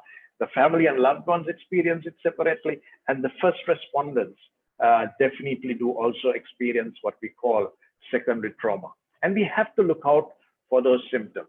So one of the things that I would really propose and emphasize is that within our training, we just don't look at only the physical care, but we also look at psychological first aid, not just first aid at a physical level. And John Hopkins has, come up with this study of what psychological first aid is. And when it comes to a victim or a survivor, the rapid method, or what they call response for psychological first aid or PFA. There's listening, there's assessment, there's prioritizing what and who receives that attention, there is an intervention that you plan, and then the disbursement or the disposition, looking at whether the person needs referral or the ability for self-care themselves. There is far more detail in my paper, which you can look at. And the key thing, again, I think, which keeps coming up here and which has been re-emphasized, is that you as healthcare workers have to take care of yourself as well. You need to realize that you have to have certain systems which you adopt. There's a very good online free guide available. The link is here, which is available in various languages. It's also available in Bahasa, and you can download it as well. It's a free guide for field workers in terms of mental health, and it's a very useful guide that you can use. And one of the reasons that secondary trauma is experienced, some of them, is that, so often there is the compartmentalization of care. And, so to be able to do that, you need to non-compartmentalize. You need to own issues, or sometimes people over-identify with a situation. There is a feeling of responsibility sometimes as a responder when you're in the middle of a disaster on some of the situations that happen. The empathetic connection that you make with the survivor tends to impact your own self.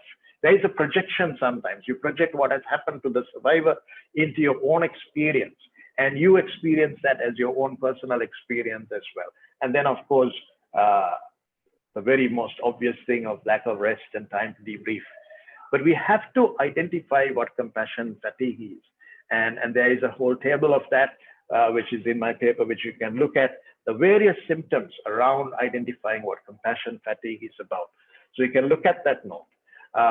And when you're looking at self-care, you cannot take care of yourself, your well-being, if you have not, looked after yourself. You cannot give to others what you don't have. And that is very, very important.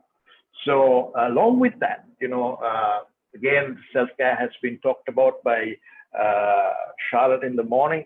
So I will not go too deeply into that, but there is so many practical steps, and she beautifully brought out very practical steps that you can take, and doing even a check-in right now in terms of how you're feeling. So self-care is critical. What are my recommendations? So as I said, I wasn't too sure of who our audience was, but understand that healthcare is vital within, and psychosocial healthcare is vital within disaster management.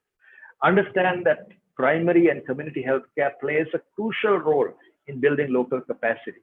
Incorporate that, as a training college, that what you're doing, I do not know whether that is within your curriculum, but bringing that into the curriculum is critical. Integrate psychological first aid as part of the training and emergency response mechanism. Capacitate faculty members, equip them with knowledge in transferring newly acquired skills in this sector, and provide for policy which gives permission for staff to actually have self-care. I think one of the challenges we have as a humanitarian agency is that we don't give the permission to staff to do that self-care. We expect that to be their own responsibility. But having that within your structures and your policy is important. And impart that training in service to them, to equip them within that. One of the things that has come out within this whole sector is that, and this is empirical studies, over 60,000 survivors have been looked at, that it affects 25% of the population affected psychologically, a disaster. So when we are looking at this, we are looking at huge numbers that would be impacted by a disaster at a very high level. So the importance of psychological or psychosocial first aid and care within our health system and services in disaster cannot be highlighted more. This is irretractable. It has to be taken. My time's up, and I'm going to stop here. Thank you for this time. It's definitely been a privilege, but it's something to remember that even as we serve, that when we care for others, in scripture it says, it is the God of comfort who has comforted us so that we may comfort others. And that's the task that we have. It's what we do to our own selves in terms of self-care, the comfort that we receive from God in our own lives that we are able to share with others. And, when we look at our religions, that's one thing that we see, that in both Islamic and Christian traditions, that compassion is the heart of our belief. In scriptures it says, administer justice, show mercy and compassion to one another. Do not oppress the widow or the fatherless, the foreigner or the poor. And we know that even in the Holy Quran, it talks about, describing Allah as the one who is compassionate and most merciful. And in that sense, that is the character of God as well. And that is whom we portray as we bring this into our service as health workers, believing that this is what God has called us to. And always remember that caring in that level is the first step to healing and recovery in any context. So thank you. Thank you for your time. Thank you for this opportunity. It has been a joy. God bless you.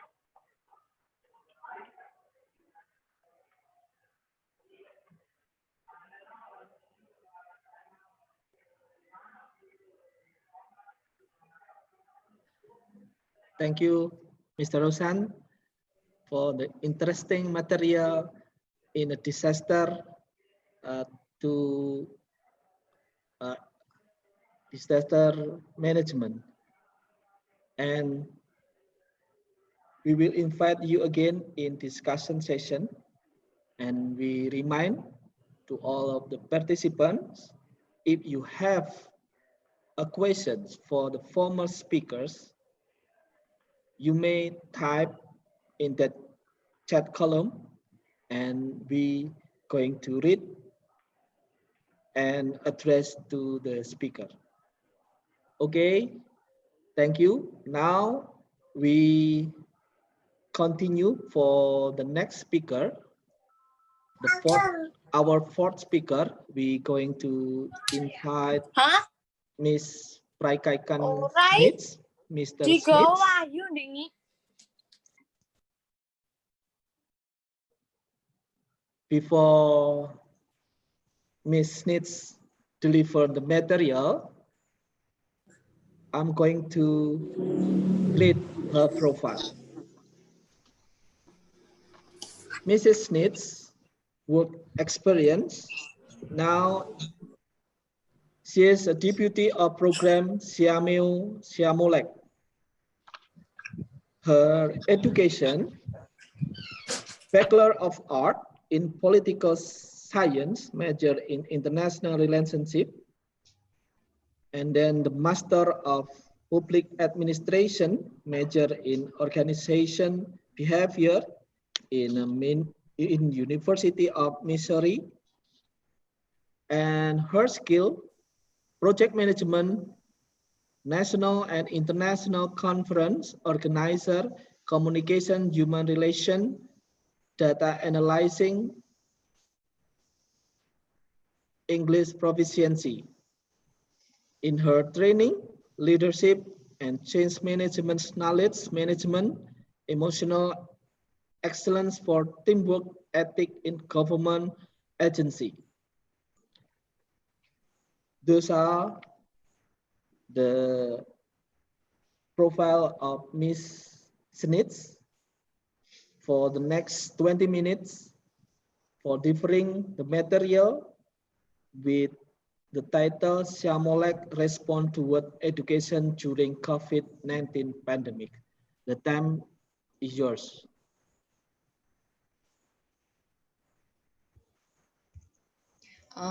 Thank you, Pak Yoyok, for introduction. And it's my pleasure to be here today to share with you from Siamolek, as we are in the educational area that will be able to contribute with our webinar today. So it's my pleasure for sharing with you.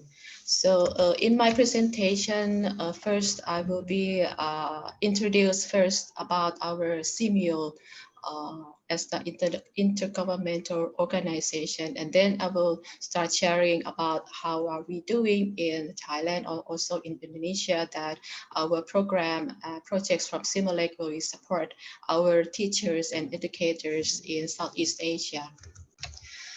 For Simio, we are the Southeast Asia Minister of Education organization. So this is the umbrella of the whole 26 regional centers throughout 11 member countries in Southeast Asia for the intergovernmental cooperation to development of the human resources in our region, and with the focusing on the area of education and the culture. So I believe that my presentation today and my sharing and my thoughts will be able to contribute with the healthcare education as well. And for Simio Siamolek, we are located in Jakarta, and we are hosted by the government of Indonesia under the Ministry of Education and Culture. And we have altogether 7 regional centers actually located in Indonesia and hosted by the government. And we are the center who are have the responsibility and the experts areas in terms of utilizing technology for teaching and learning, and also the distance learning. So when we talk about the challenges that, as earlier speakers that kindly expressed as well, that we have in during COVID-19, and for education is not even less than in healthcare area. For teachers, before we were talking about all the time that we need to prepare ourselves for the coming digital transformation. So everyone, especially the teachers, students, has to be equipped. We need to learn, we need to prepare, we need to explore ourselves in order to be digitalized persons to cope with the near future coming very soon. But suddenly, when this pandemic came, it forced us to somehow that no matter how well prepared we are, we need to learn utilizing the technology. We have to live, we have to work with that. So many of the teachers are still having their challenges or difficulties to deliver the online classroom. Maybe it's from the lacking of still their ICT literacy. They need to take a lot of efforts to deliver the lessons to the students who are learning from their home. And the parents as well, that the parents now, I believe that our participants also having same experience, difficulties and challenges that we have to be 24/7 with our kids at home. And we still have to monitor them, encourage them to stay with those classes with the teachers, and the teachers who are on the other side of the screen. So there needs a lot of attention, there needs a lot of motivation, encouragement, and still many of our parents still don't know or understand well how they can support the learn from home base right now during the COVID pandemic. And the school themselves, many schools, they haven't been prepared or experienced on full implementation of online training yet. And they have still no system or learning materials that will support our teachers. And even though as also with our students, before I have heard so many our colleagues, they said that their kids and children, they were so happy that when the school announced they will close, they will have very long holiday. But eventually they are the ones who are having difficulties because they get bored, because the nature of our children, as we know, that they learn from playing. They learn from their social interactions. So this is the very challenging time for our students as well, that they need to focusing on the screen without personal face-to-face interaction with their friends and the teachers. And also, when the more we use the internet interaction, the ICT comes, all those communication connections go so fast, so quick. So how can we secure our security and privacy in terms of technology ethics to our public? So these are all the challenges that we are all facing. And sharing a bit from Thailand also, as I am now physically and I am in Thailand, but I am working for Simeo Simolek, which is we are hosted by the government of Indonesia. So my role has half of the Thailand and half of Indonesian. So let me share a bit of how Thailand education is doing right now. Similarly with the earlier challenges, that in Thailand we have full day class hours usually in our traditional system, maybe different from those leading countries in education. For example, like Finland, that everyone is already know that they prefer less class hours during the day, and they have more better effectiveness of the teaching and learning for children. But in Thailand, we still providing the full day class hours, and suddenly is inoperable. So the government, through the Ministry of Education, manage it by the rearrange the class management scheduling. So all the schools, after they open with the new normal style since last week, they have to rescheduling manage the whole structure of the classroom setting and classroom hours to our students in order to cover all those missing lessons. And the more we use those online platform, online learning, it expresses even bigger differences or the gap among the family backgrounds, the quality of living. Of course, we are in Southeast Asia. Most of our countries are still having the most of the population. They are still in a lower quality of living. So it's this online or digital mode of teaching and learning even expressed and addressed the differences of our people. So the government right now, they provide the funding for our lower income family and also with those disabled students in order to reach and afford of those needed tools to reach their online classroom. And they utilize the whole potential possible of the learning media included into the learning system. For example, we had earlier, many years ago, we had the distance learning digital TV program that was initiated by our late King Bhumibol. So we bring this project came back alive again because that project was initially is designed for our rural people in the mountainside, and to reach that they cannot even have the internet access, internet signal. So the TV program is become more effective that they can through the satellite, and everyone that have just have a TV in the community or in the school, they can have their can join those classrooms all together. And we still have the blended mode or even the pen and paper and pen still working in our very rural area also when it's needed. And the parents' roles, as I mentioned, is from the home-based learning.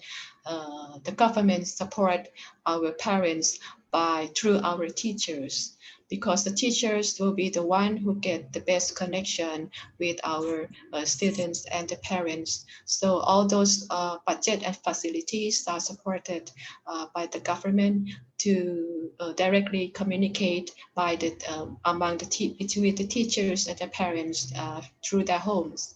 So students' assessment can be utilized by the blended mode as observations directly interview from our teachers, from the online tests, from the small groups, or even all those other creative channels that the teachers might be created by themselves. And since last week, Thailand had just opened the schools with the new normal style, which is that we create the new healthy habits, hygienic school settings. All those facilities has to be in place that manage the new scheduling class hours. So students can come to schools only 2 to 3 days per week, and the rest of the week they will study from home. And the limitation of the students may be only 20, maximum 25 students per class. And so they have to manage this class setting very well and keep social distancing for all those needed activities. And they are planning to continue these hygienic and healthy habits on procedures as the new normal from now on for every schools. So there's just cracking those challenges that I see that we have the two main aspects that can minimize those gaps and challenges. First, to having the right ICT, thus to enable the mechanism of teaching and learning. So the teachers will know how to choose the right tools to deliver and to create the right material and deliver with the right purpose direct to our children. And the structure has to be in place by integrated our proper technology. Actually, it doesn't need to be the high technology to come to involve in our mechanism or our learning or class structure. it can be any meaningful or tools. There are so many tools, digital tools out there that we can choose and we can learn and to include it in our learning school structure in order to create the innovation and sustainable learning and development for our students as the ultimate goal. And the roles of the teachers, as we know, the teachers, we are the second parents of our students. We are in school. We are also the role model for them. But before, we might be the center of attention for them by standing in front of the class. But right now, we are on the other side of the screen. So we need to consider to change and adapt our roles, models to be that as a facilitator for them. We supposed to be encouraging to our students to learn by themselves, to provide them the life skills, to explore the lifelong learning experiences, to interact with the digital facilities. And teacher, we need to somehow more or less to be technology savvy of ourselves, because it's a must now. We can no longer wait until the digital transformation to be coming anymore. It's already here, and we have to be creative in order to attract our students to be with us, with our screen, to create them to interact, to participate, and deliver the meaningful digital learning material to our students. And also, this one is the last but not least. We also have self-care, but also we have to be the self-learner as well. Because right now we have more time. I believe that when the teachers have more time by themselves to deliver the class online through online mode, they have the more convenient, more time for themselves to learn and to develop themselves in order to be a better teacher in digital world. And come to the Simulec part, as we are the regional center who's supporting with the technology in teaching and learning, and also with the distance learning. So we come up during the COVID-19 pandemic that we had so many requests and questions from our teachers and alumni that how can they conduct online learning, online class by themselves. So we came up with some programs that it's very, very effective for our teachers to provide materials related to the theory and the practice of the online or open and distance learning, which are simple and practical for the teachers to prepare themselves during the learning from home. And we conducted through our webinar and our online platform, which is divided into 3 batches altogether, as a request from the Ministry of Education and the Directorate of Technical and Vocational Education that they need lots of teachers in support. So we conduct an additional batches for our teachers. So we had altogether around almost 2,000 educators in Indonesia to join with us. And we also extend our regional sharing to our Southeast Asia teachers by conducting the online learning made simple, the concept and practice for our teachers. So this class is very we got very high participants, number of participants, and we're very grateful for that.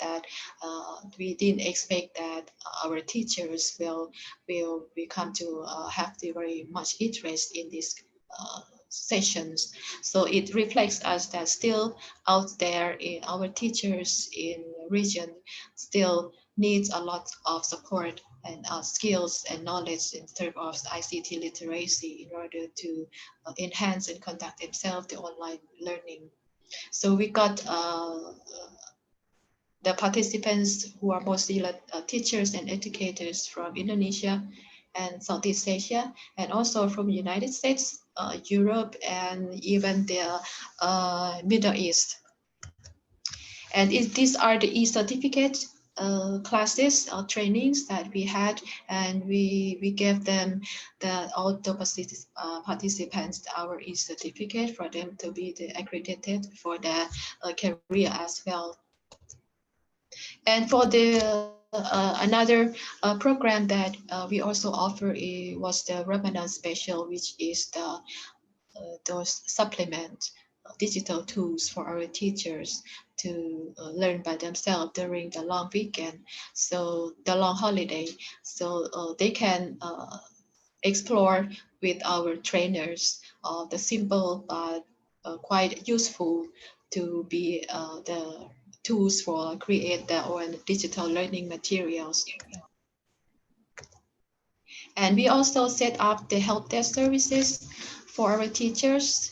And for these services, we found it very surprisingly that it's very effective and very active from our teachers, that because it turns out that many of the teachers who participate in the trainings or who did not, but they have their personalized difficulties, or they couldn't ask personally their personal questions during the session. So a lot of the teachers came to ask this question throughout our help desk. So it turns out that we provide it 24 hours, 7 days a week of those questions. And we also provide and support the online platform for the Ministry of Education and Culture of the 4 online platform developed by our center to be used for the learning from home, which are the learning management system, our e-learning platform, our Sambal Belajar or learning resources website, and even our Simulek MOOC, which is the massive open online courses that open for everyone to join. And we got the increase significantly more number of our participants, users, and institutions to came along during these few months. And also facilitates the participants in creating their own conference rooms. So we provide consultancy services, not only services of these meeting rooms, but any institutions who have difficulties who would like to know how to use effectively this conference room for their work. So we are very happy to assist them. And with our platform for the online learning, we have around 1,000 contents, more than 1,000 contents at the moment. And it divided into some of them are the MOOC courses that need to, some conditions that they need to follow with the trainers.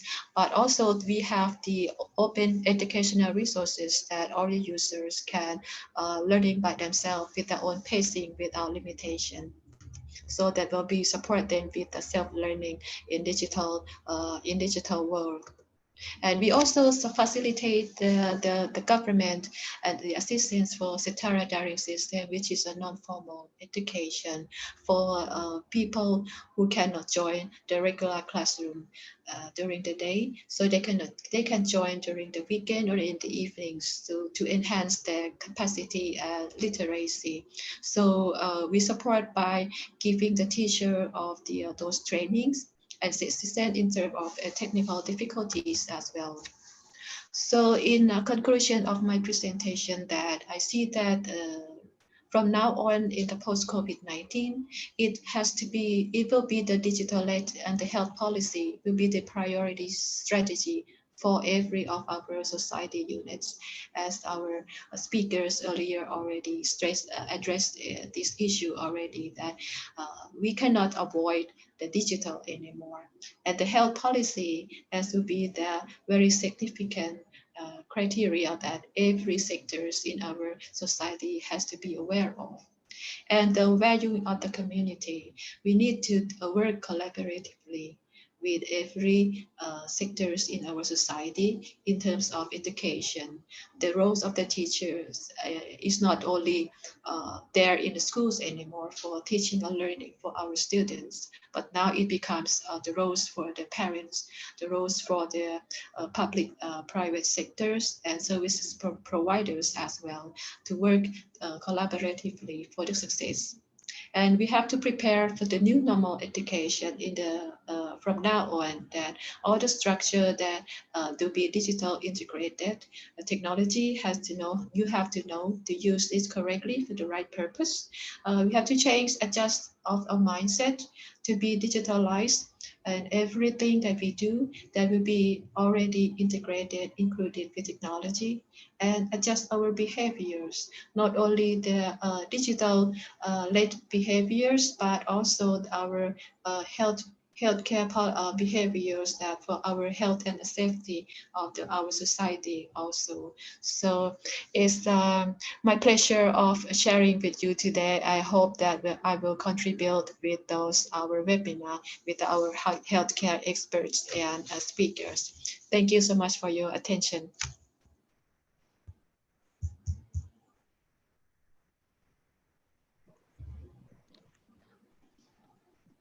Thank you for Ms. Snitz who share how Siamolek's response toward education during COVID-19 pandemic. And we remind for the participants who want to ask for the former speakers or for Ms. Snitz can type on the chat box. Now, I want to remind and don't forget for the participant to subscribe and like and comment at the YouTube link. Also, we remind at the end of the seminar, the participant must fulfill the certificate form and seminar evaluation link. Now we come for the fifth speaker, the delivery of material by Ms. Stefa Malar. We invite for Ms. Stefa.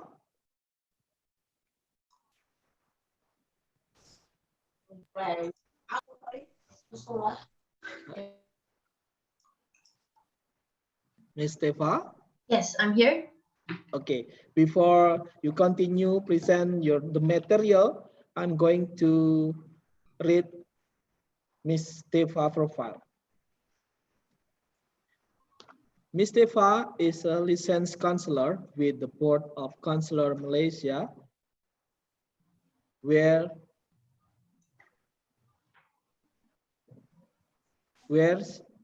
she is able to provide professional psychological counseling.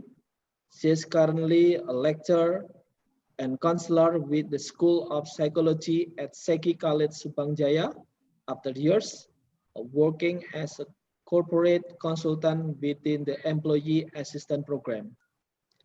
Ms. Stefa provided numerous consultation, talks, and workshops engaging with MNC in her past role. Apart from that, Ms. Stefa conducts private counseling sessions as well. Her primary expertise in consultation, counseling ranges from working with the children, teenagers, adults, and couples. Ms. Stefa also has some experience in working with families as well as special needs individuals. Before moving on the corporate consultation, Ms. Stefa has worked with a few NGO, Yayasan, Child, Kid, and Humankind to provide psychological support. As a counseling psychologist, Ms. Stefa finds great satisfaction when she is able to guide her client in what to reflect and acknowledge their abilities and potential. She works alongside clients in their journey of discovering themselves. She utilizes blended technique to provide an integrative and holistic approach in her professional encounters. Ms. Stefa is also keen in creating an online advocacy platform in the scope of psychological well-being. therefore have developed Sick Malaysia on Facebook as a platform to educate and advocate mental health awareness and fitness. In her path, she has met worked with many people from different walks of life, regardless of age, race, religion, and economical status. Ms. Deva believes sometimes all we need is a safe space, listening ear, some assurance to get us through. With all respect, we invite Ms. Deva in 20 minutes for delivering the material entitled Mental Health Amidst COVID-19 Pandemic. The time is yours. Thank you so much, Mr. Yoyo, for the long introduction of myself. Anyway, let's get into the presentation. I hope everyone can see my screen and can hear me. So basically, I'm going to come from a point of view of mental health and what can we do as a community together tackle this particular situation, this current situation we are in at this point of time. So that's where this point of view is coming from. So of course, in our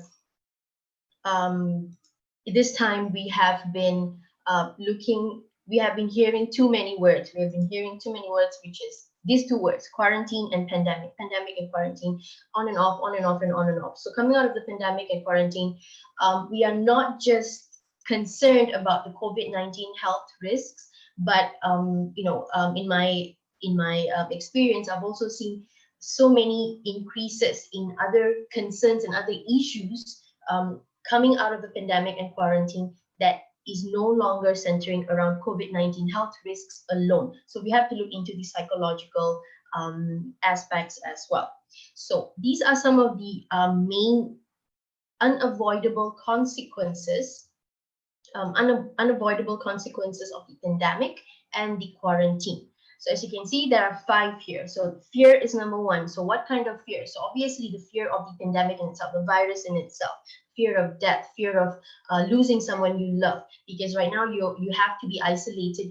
You are far away from everyone, so you don't know what the other person is doing. Maybe they're in a different country. So there's so many fears involved, not just physical fears in terms of medical disability, but also the fear of financial losses and management, basically just within organizations and within families in itself, the fear of managing how am I going to continue this during this pandemic and this quarantine. So of course, and then we have major contribution to psychological breakdown is financial losses. Many people have gone through pay cuts, work loss, financial loss, that means income loss. So because of the quarantine and because of the pandemic, many companies are restructuring. They have laid off employees, and so many of those things are currently still happening from the beginning of the pandemic even until now. It has been about if we want to look into the initial stages of the pandemic, which was late last year and early this year, so it has been about 6 to 7 months till today. But until now, there are so many people still facing the repercussions of the pandemic and the quarantine in itself financially.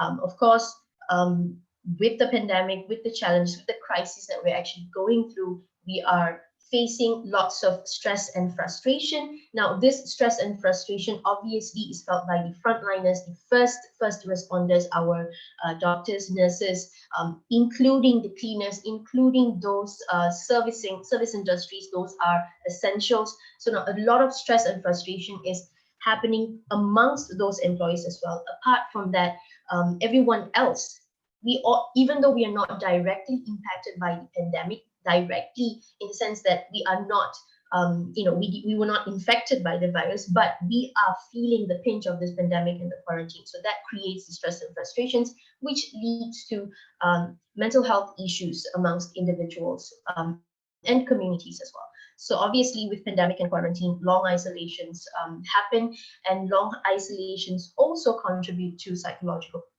breakdown. I have summarized psychological breakdown in the next slide, so I'm just going to go through this very quickly.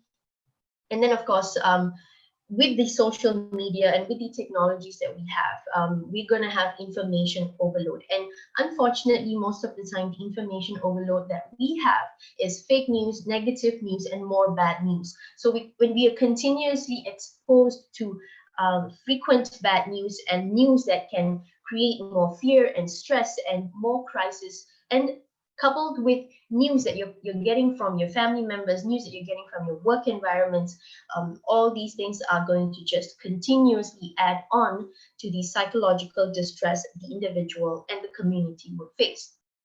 Now, looking at this slide, those consequences contribute to psychological breakdown. I'm just narrowing it down to looking into psychological breakdown. So this breakdown can happen definitely happens to the frontliners and secondary responders and any other individuals who is directly, and if we look to the further of it, obviously those indirectly affected by the pandemic as well.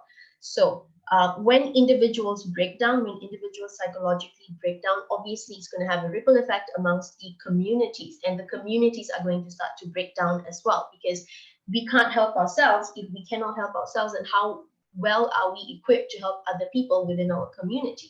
So within these last 6 months, mental health issues have been has been increasing all around the world. It has been talked about many times and very often highlighted in many other areas. But during this pandemic and during a crisis, you would see a high surge of mental health issues because of fear, stress, frustration, and isolation. It will increase the levels of anxiety, even if you've not felt anxiety before. Because of isolation, because of stress, because of frustration, you would somewhat have experienced anxiety, somewhat loneliness and detachment from the society around you, from your loved ones and all that. So if you already have mental health issues, this is going to become much worse for you in this time. But if you are not, if you don't have mental health issues to begin with, but you may have underwent some form of emotional breakdown during this pandemic, because it's a tough one to deal with, definitely. So anxiety, depression, and PTSD conditions have actually surged out, and burnout has also increased during this crisis. Burnout coming from overworked frontliners, burnout coming from individuals themselves trying to maintain the normalcy that they need to carry on their lives. And then moving on, we see the increase in uncertainty. Too much negative news, too little recovery strategies. Yes, governments are trying to do as much, agencies are trying to do as much, but from this crisis, we've actually learned there is so much room for improvement, and there is so much room for new research and new implementations and new policies to be put in place, because many times we probably have overlooked some of these important policies and important agencies that need to be in place to maintain a certain support within the societal framework. So that's why there was too much negative news coming from the social media in itself, but also individually you may be going through or receiving many negative news, and there is just too little recovery strategies and too little support to go around. And it is a very ambiguous time. It is a very ambiguous time that adds on to the risks as well.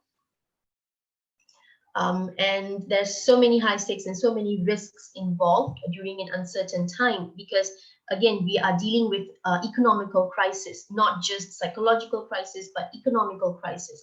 And with economical crisis, you're going to see high flying unemployment rates. You're going to see high flying retrenchment rates.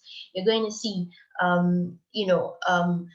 many people unable to, especially those lower income groups, those people are affected and impacted the most. So people who are providing cleaning services, food services, so many of these businesses are taking a hit because of this uncertainty at this point of time, right? And it's involving people's livelihood with uncertainty. So obviously it's high risk, and because of this uncertainty, it contributes to more mental health issues, and there are some increases in suicidal rates as well during this pandemic time.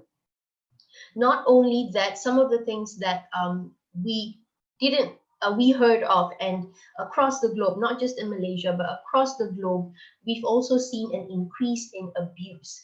Domestic violence spiked within the households because you're in isolation, you are cut off from your support sources, you're cut off from everybody else, you're cut off from leaving your your premise and everything. So there is more chances for violence to take place, and safety is not was not one of the priority at that point of time, unfortunately, because you just need to isolate yourself. You need to bring yourself into isolation and quarantine, and within these households, violence spiked because of uncertainty, as well as a contribution in mental health issues as well, because of addiction issues as well that went, just basically everybody had to stop receiving the support that they were receiving all this while. But unfortunately, now with the sudden halts and everything, they had no choice, and they had nowhere to turn to it, with agencies also shutting down.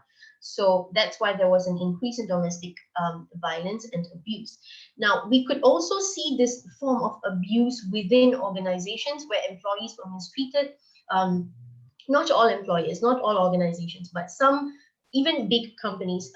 Yes, some had to take sustainability decisions. They had to go through some form of restructuring, reframing because of profit and so many other economical decisions that they need to make. But other than that, there are also employments, or there are also organizations that misused their powers, mistreated their employees, took advantage of the situation, and that became that impact cost the livelihood and the economical power of the employees in itself. So many things were happening in terms of such areas as well. And we also saw a decrease in social support.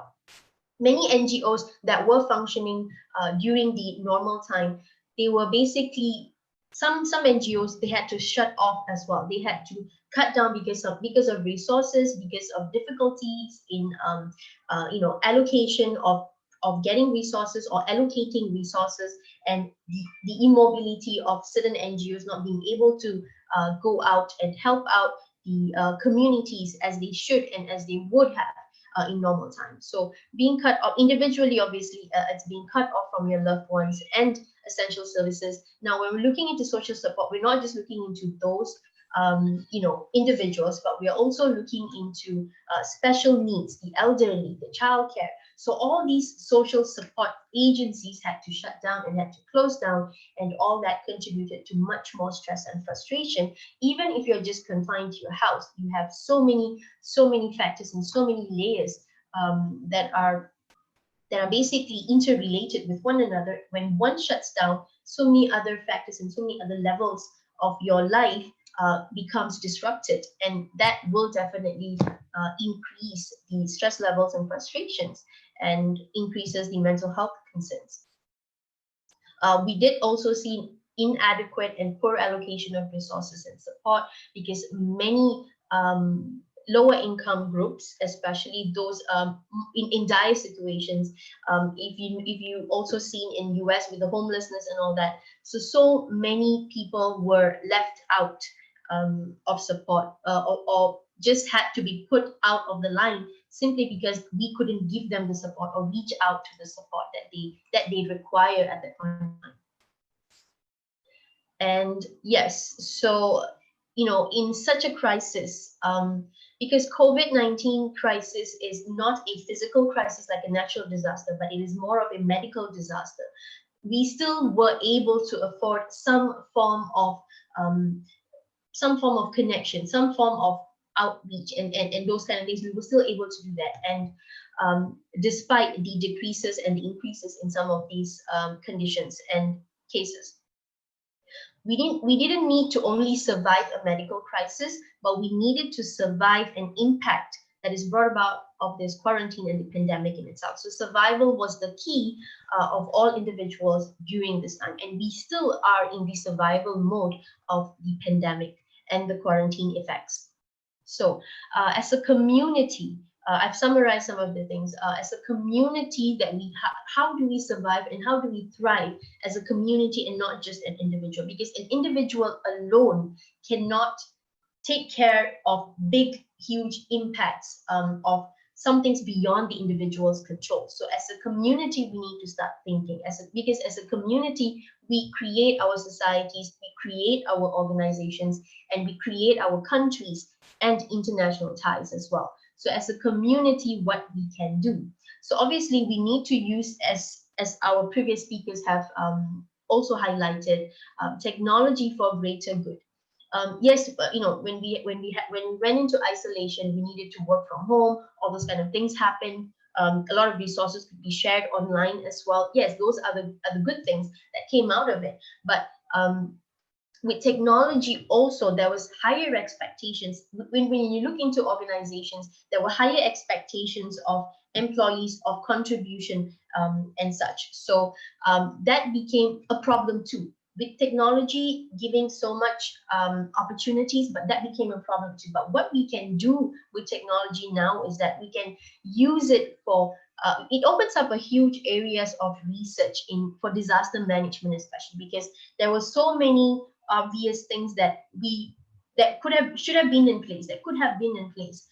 But only during the pandemic, we realized that we needed transitions, we needed transformation, we needed improvisation, and we needed to be more flexible and adaptable. So this opens up a huge area of research, especially in regards to disaster management, because then we learn from this past pandemics and current pandemics, and we are much better equipped now than we were before. So we use these technological tools to create and undertake research to understand better how we can come in as a community. Maybe we can create apps that helps us locate so many different communities and bring them about and share resources amongst communities. So some of those things that we can still look into using technology. Now, within your small communities itself, because of the cut off, because of the break off that has happened, not just through technology, but keeping an eye out, keeping an ear out for the people in your community. You just have to start small, which brings me to my third point, which is think small. But you have to start small. You have to think about who you can do within what you can do within a certain radius. So keeping an eye out, keeping an ear out to vulnerable communities, to vulnerable individuals, really boosts the community spirit, so that we know we can allocate resources within the community in itself. We can create task forces within the community in itself. We don't need to wait for government agencies or any other agencies that may have difficulty dispersing their resources to us at that point of time, because within a community there's always a mix of different kinds of economic backgrounds and intelligence and resources. So when there is a mix of resources, it's easier to pull out from these resources that's readily available at that point of time, and we create a community source that can help and promote the welfare of people within the community in itself, right? So this is why a watchdog mentality is necessary for us to constantly be on the lookout for what can be improved, who needs help, what are the changes that we can make, and so on. So think small. So never underestimate, as I've mentioned just now, never underestimate the power of small. Small groups work as well as big organizations. So within communities in itself, for example, we're talking about community, we're talking about neighborhoods, within your neighborhood, within your own within little organizations that you have amongst your neighborhoods, you can come together, think for the betterment of the society, help each other out, pull resources again, create little groups that can be task forces to look into what can be done in the areas of where you are. You don't have to think big and straight think about international things. Thinking small, things like crowdfunding and those kind of things started with thinking small. You started with small funds as well. So this is what we could do during a crisis for our community, and to allocate and identify who are those people that are really in need at this point of time. So as a community, again, as an individual, again, we need to function from compassion. Yes, for organizations, for a lot of agencies, it is about sustenance. You don't want to lose your profits, you don't want to shut down, understandable. But you also shouldn't make this into a competition or about profit or about making the most out of this crisis situation, because many organizations are also using this mentality and burning out their staff, burning out their employees to a point where they are not only dealing with the impacts of the crisis, but they're also dealing with the impacts of not compassionate employees and organizations that are misusing their power and not being able to provide a more empathic, a more safe work environment for employees. So this is one of the things that we really need to think about and we really need to consider. Yes, it's about sustenance, it is about that, but we also should not make it into a competition and about profit in this very dire time. That's one of the things that really needs to be highlighted. And learn as we go. We need to be flexible. We need to be adaptable. So obviously we've had structures in place prior to this, but obviously when things go wrong at this point of time in a crisis, we don't know how to respond to it. We don't know how to plan our, basically plan around crisis such as this. So we need to adopt a flexible and adaptable mentality. What we need to look into are what improvisations that we can make, into systems, into policies, into laws, maybe into agendas. So all these things you need to look into and create a better system than what was flawed, and that we have realized and recognized from this crisis that we've had.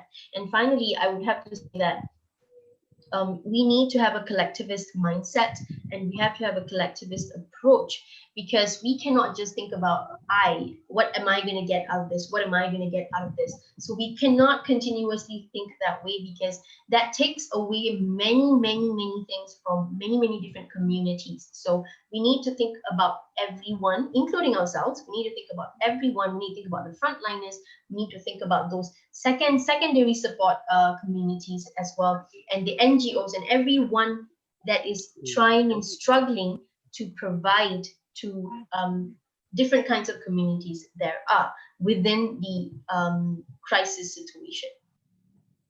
I'm coming to the end of my presentation at this point of time. So remember that any crisis or any challenge, yes, it is big, it has a huge impact, but it is also still temporary and we can come out of this, but only if we practice to be careful, if only we practice to be a collectivist, if only we practice with compassion and we function from those points of view, we are able to come out of this better and greater at the other end. We can do better if we recognize how important each and every one of our contribution is in surviving and thriving, not only in this crisis, but with challenge. So as other speakers have said, there were so many changes that had to be done with the education system, for example, with how resources were allocated, for example, even with disaster management and disaster recovery teams. There were so many things that needed to be done.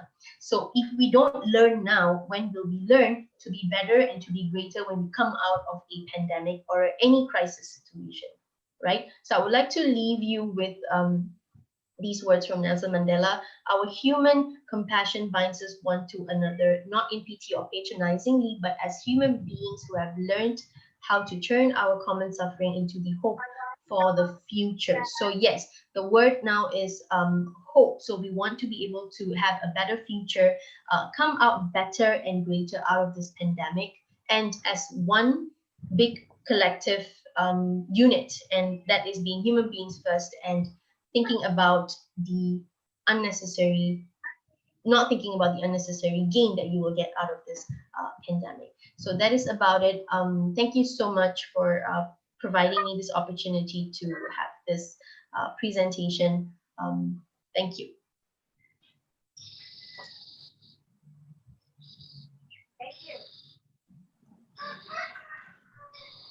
Thank you, Ms. Teva, for your material, and we still invite for the next speaker, Ms. Lika and Mr. Suryo. Are you there? And we remind again for the participant who still have questions, wants to answer to the speakers may type in the chat box. And in the discussion session, we will invite again the speakers and to answer some questions from the participants.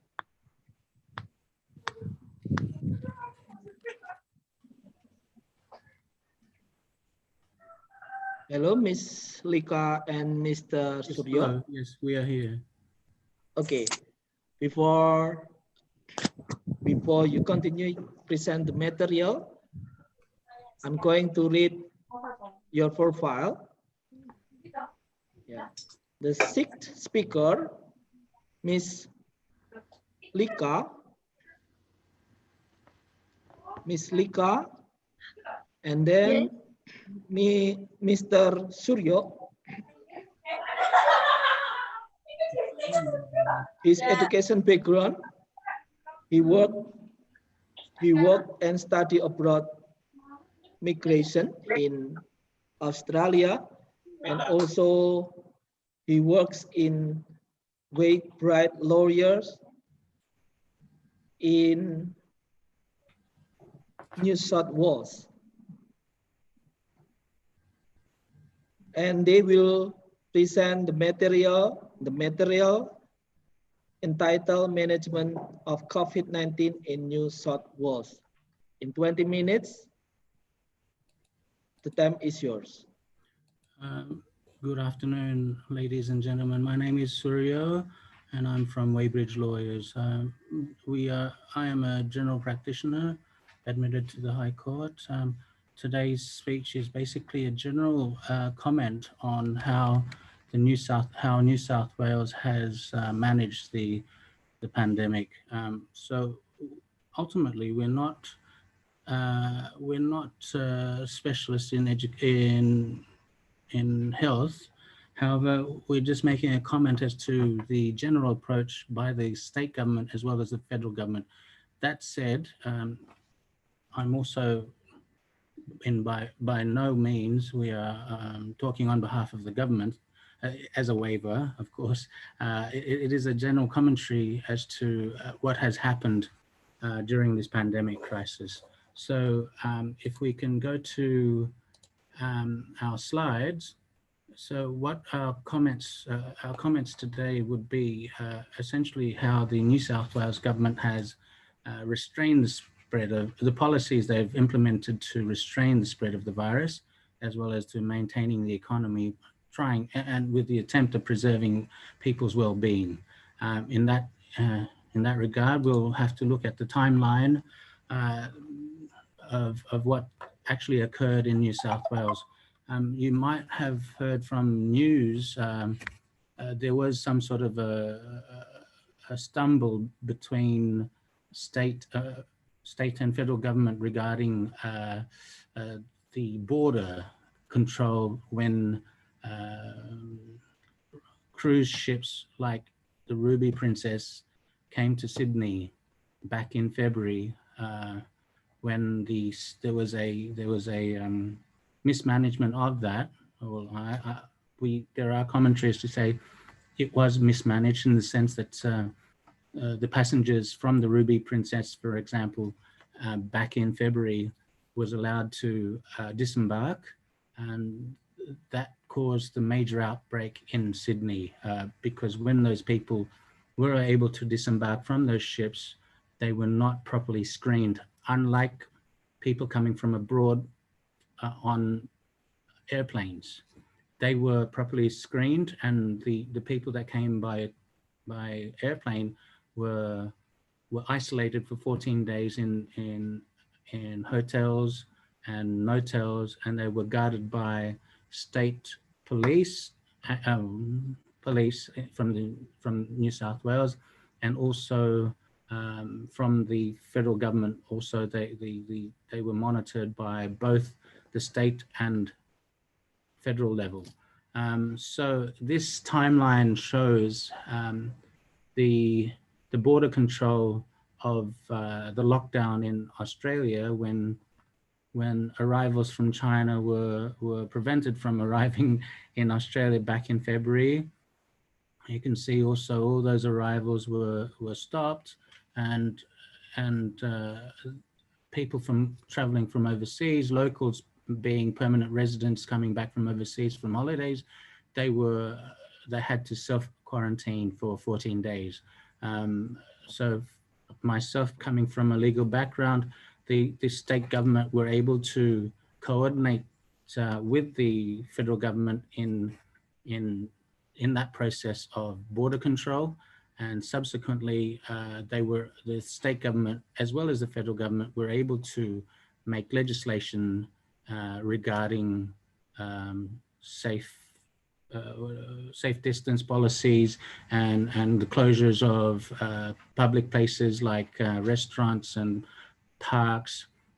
So Australia in that regard was able to manage quite effectively the borders and the testing of people who were coming down with the infection, and also possibly, well, we basically minimized through social distancing as well as the border closures. At the present, each state in Australia has its own border policy in relation to interstate travel. So as you can see, pubs and clubs closed, restaurants about the 23rd of March. Mandatory isolation in hotels for travelers starting from mid-March. And then Australians were pretty much banned from traveling overseas back in March as well. The statistics that we can see, beg your pardon, the statistics that we can see, the total tests up to the 4th of July, 4th of July, was the tests that were made by the state government was almost 1 million, and those people who were confirmed cases was in the vicinity of 3,000. A majority of them recovered. However, that said, interesting enough, because the conference is about health industry, the people who were mostly affected by this virus were basically the aged in aged care, and the health workers in hospitals as well as the aged care. So Australia being only 25 million, we were able to control the virus pretty quickly. However, with the hospital system, it was pretty much it was overrun basically with a lot of those cases, and especially in the aged care facilities for the elderly.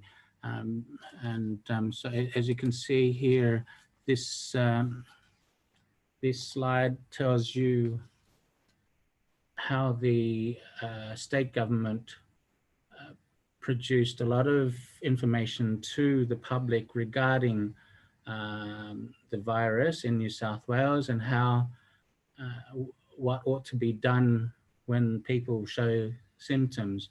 So they were able to, the state government and the state health department of the state of New South Wales was able to deploy a lot of material out there in the media. They actually, each state premier, the leaders of each state were able to provide a weekly up-to-date information on the TV regarding the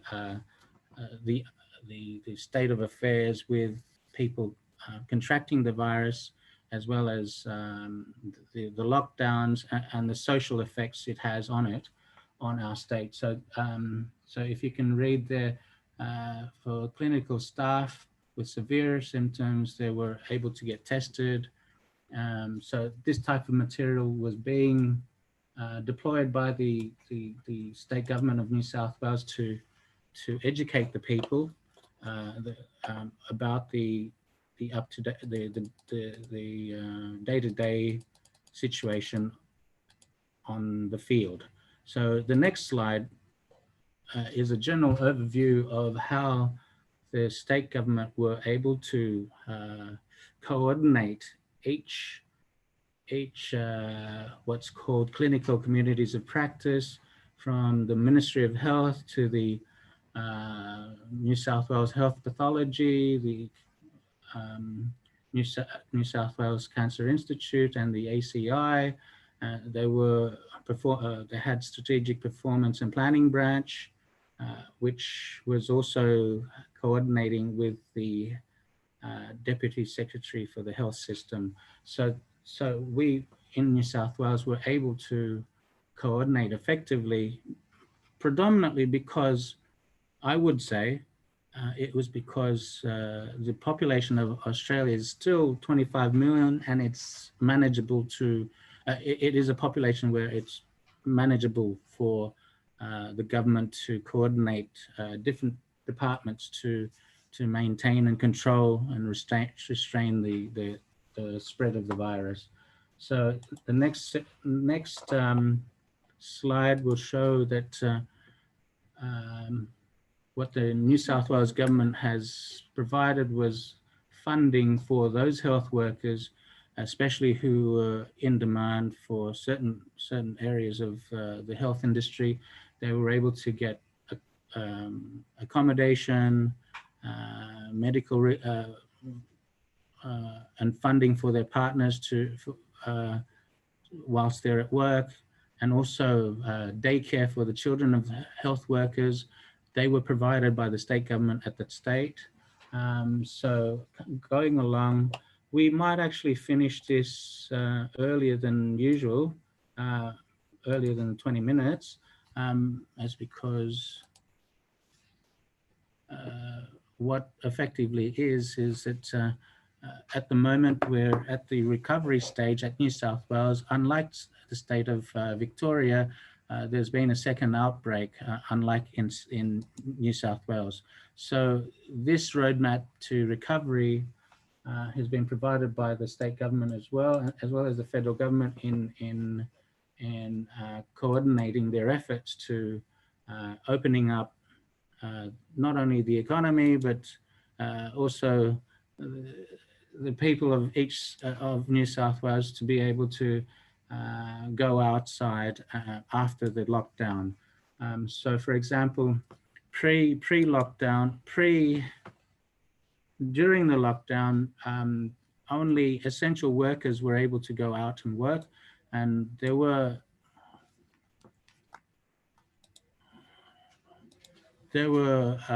instances of people being penalized with a fine because they breached the social distancing and the COVID practice.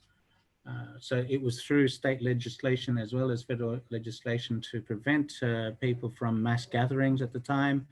And Sydney-siders very much but they obeyed the law. So ultimately, that's what saved a lot of people from contracting the virus. And now we're at the stage of opening the businesses and economy. As you can see, pre-lockdown, you were not able to gather. Family members were not even able to gather during school holidays. Nor were they able to visit their elderly parents. So at that time, the restrictions were very tough, and there were penalties to be made against people who were breaching. So at the time, restaurateurs and cafes were only able to trade for takeaways. So a lot of businesses were affected. So because of businesses being affected, individuals were also affected. The majority of people in Australia who are permanent residents were able to gain social welfare from the state as well as the federal government.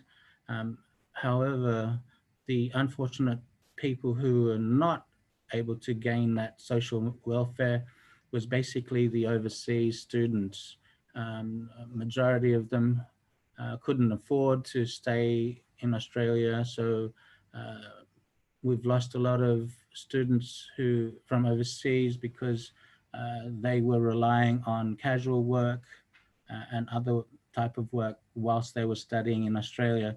So even the healthcare workers who students who were studying for healthcare, they were not able to utilize their studies or their practice. They were not able to practice their studies because they were not qualified for one. Secondly, there was a lot of socioeconomic constraints on overseas students.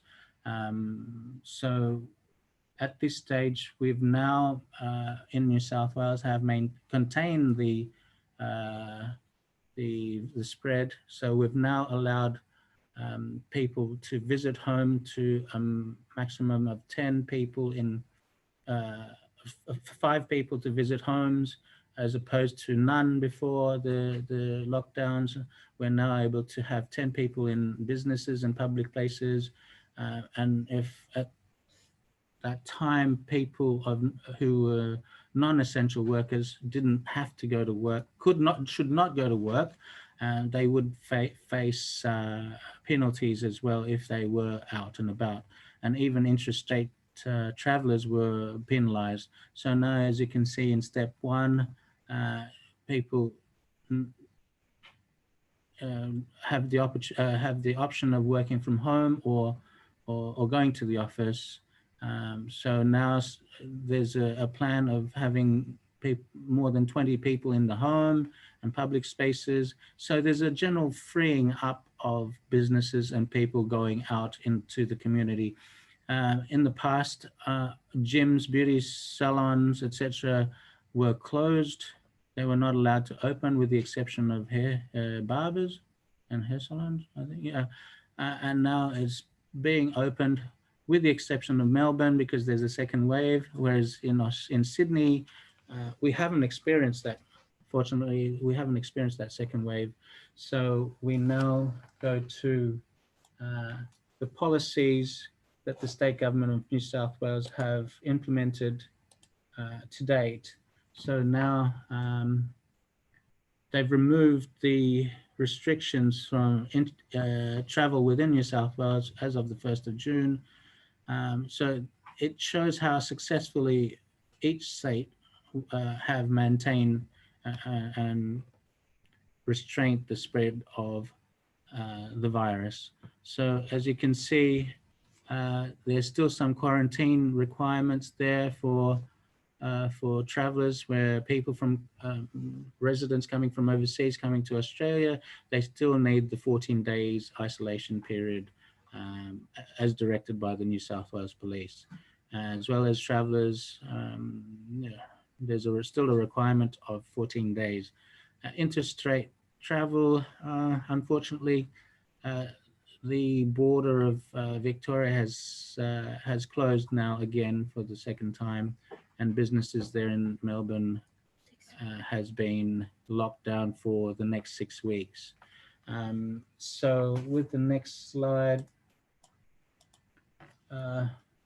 there's also a state policy for the transport system. There's social distancing being implemented all over in the public transport, in public buildings and in offices. So there's still a 1 square meter per person, 1 person per 4 square meters per social distancing policy there. And even in the public transport, there's the seats have a spot. If you don't, it says if there's no spot, you can't sit on it. So that maintains the social distancing policy. Even with taxis and Uber drivers, there's a social distancing policy there. And with gatherings, public gatherings, holiday homes.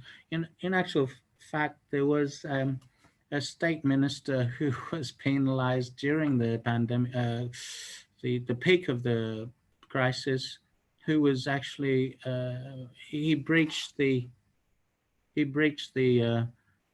policy himself, and he was let down he was made to stand down his position because he didn't follow up with the social distancing. So now that there is school holidays at this time, people are out and about in the state of New South Wales, more than 20 people or so. And then, as you can see, the state government has been able to legislate, make it a law where you can actually be penalized to the maximum amount of $11,000 or even 6 months imprisonment.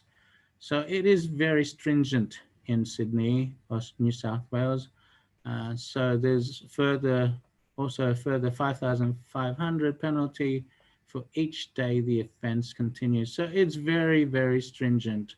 So, and in the case of businesses operating outside the restrictions, if they breach the rules, there's a maximum of 55,000.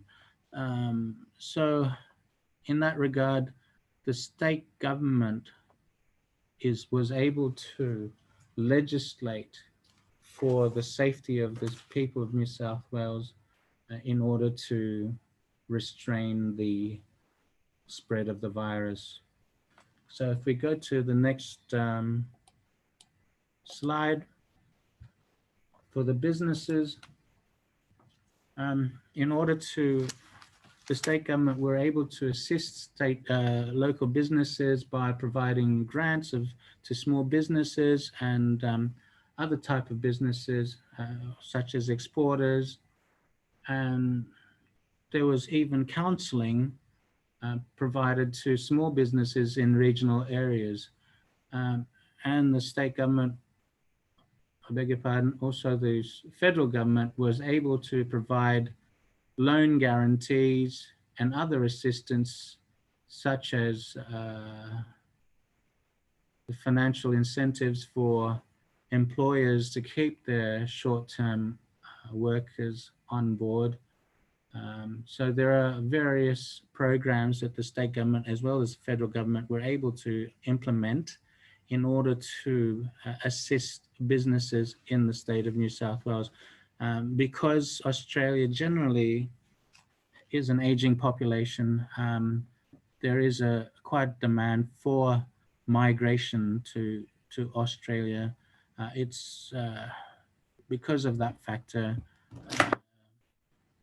these small businesses were relying on a lot of migrants, whether they be migrant workers or tourists who demand a lot of the businesses in Sydney. Effectively, now that there's a lot of border closures, a lot of businesses are suffering and a lot of people have joined the unemployment queues, and that has effectively affected a lot of people's not only physical health but mental health. So it was good to see that the state governments were able to free up the restrictions slowly. However, that said, we can't really be complacent about it.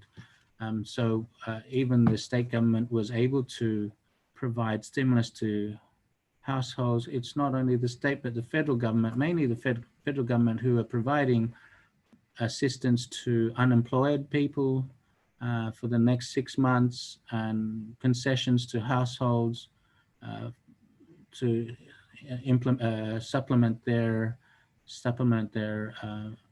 unemployment benefits, as well as the JobKeeper for the small businesses who are able to retain staff at a skeletal level. They're able to get assistance from the federal government to assist. In respect of students or international people who are not able to go back to their homeland and because of certain reasons, such as the border closure in their own home country, and they've been in the past on student visas, they're allowed to access their superannuation. What superannuation is basically funds coming out of the wages of individuals for the security of their for the future of their so superannuation is basically what is it called? It assists people who are into retirement, going into retirement, and they were able to save money whilst they were working when they were at working age. So accessing the superannuation was made available by the government, the federal government, to not only locals, but also international students who were not able to get funding from their home country, from their parents or whatever it may be, especially because they were also gaining employment in Australia and they were not able to continue with their employment, so they were able to access their superannuation. And there's also been a freeze on rental. There's also been a freeze on rental demands by landlords. So effectively, the state government has put a moratorium on landlords being able to kick out tenants because tenants have lost their jobs, for example. And so the state government was able to make legislation to prevent such things from happening, thankfully, as well as for commercial tenants as well. So if we go to the next slide. Oh, I think that basically wraps up our talk. So these are the sources of our short talk today. So if you have any questions, so ultimately, I'm not talking on behalf of the state government or the federal government. We're just making commentaries as to how effective the social policy and governmental policy have been on restraining the spread of the virus, especially in particular, because initially there was a stuff up between state and federal government in managing the borders with the cruise ships coming into shore. But since then, the state and federal government were able to manage border control, which is effectively, which has been effective in restraining the virus, the spread of the virus. So if there's any further questions, please feel free to make those questions to us. I thank you all for listening to our little speech today, and I hope this little talk has been helpful in showing how our government in Australia has been successful in containing the virus. Hello. Hello. Thank you. Thank you. Thank you, Mr. Suryo and Ms. Lika, for sharing the information about the medicine COVID in New South Wales. And now we're going to continue for our last speaker, delivering the material by Mrs. Desi Natalia Trijayanti Idris, Eskapnas MKes, the lecturer MKep, lecturer of nursing program of Stickers RS Baptist Kediri. I want to invite Mrs. Desi. Would you please, Mr. Suryo, to close the screen? Oh, sorry. Okay, thank you. Before Mrs. Desi delivered the material, I'm going to read her profile. Miss Desi is a lecturer at Stickers RS Baptist Kediri. where she has completed her master's degree in nursing in 2017 with a specialty in medical surgical care. In her career, before becoming a full-time lecturer at Stickers RS Baptist Kediri, she had served at the Kediri Baptist Hospital in intensive care unit for 2 years. Ms. Desi has experience as a jury in Innotech competition in 2019. Her professional experience, she participated in research activities and community service. He is also active writing a scientific article, both national or international. Recorded that there are 8 scientific articles as her works that has been published in the last 3 years. With all respect, I invite Mrs. Desi in 20 minutes for delivering the material. The time is yours. Okay, thank you, Mr. Yoyo.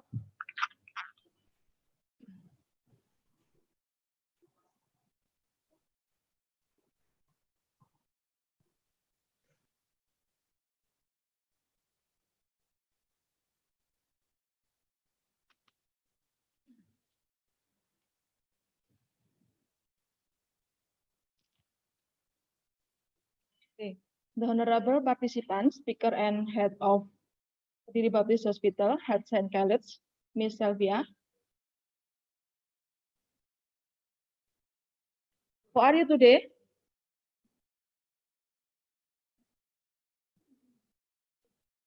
I hope all of the participants in here always healthy. Okay, I'm here to share about the coronavirus because now we on the inward feel the effect of the coronavirus.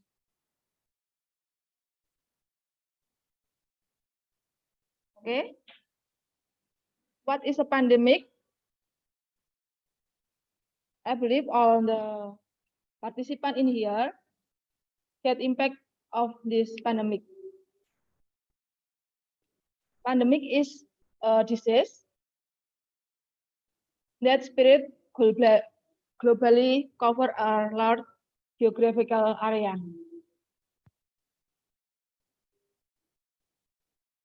Pandemic is currently a problem. The word is coronavirus. What is coronavirus?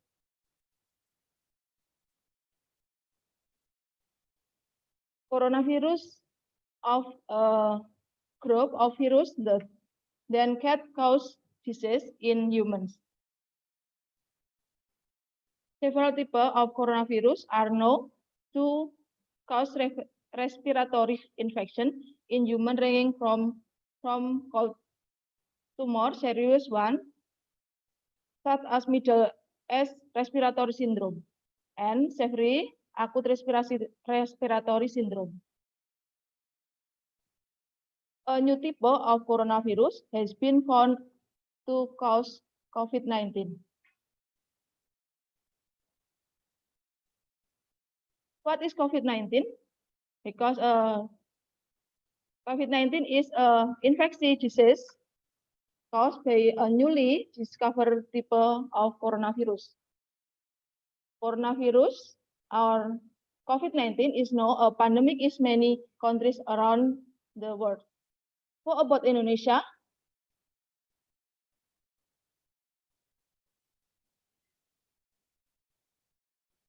This is the profile distribution COVID-19 in Indonesia. My date 7 June 2020.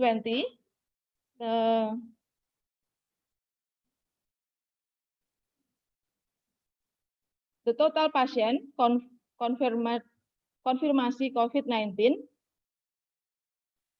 this 66,226, and number one is Java, because we all careful because we live in East Java.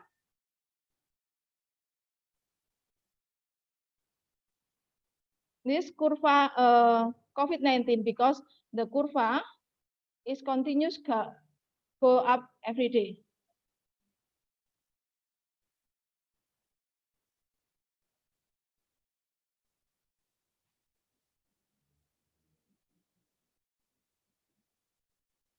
Coronavirus or COVID-19 make a person health decrease. This cause in disaster. Why? Because coronavirus at present the world is struggling in the face of a COVID-19 pandemic, which is a non-natural disaster that can have an impact on the health condition of everyone.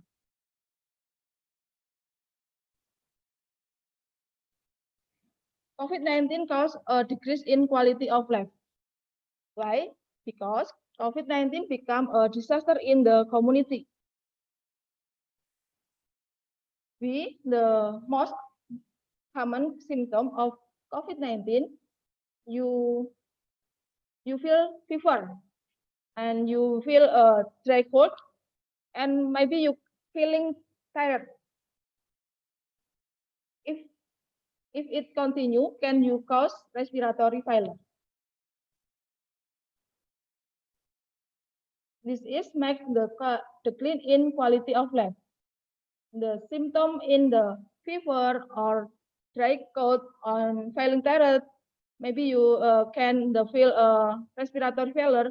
This is make the clean and quality of life.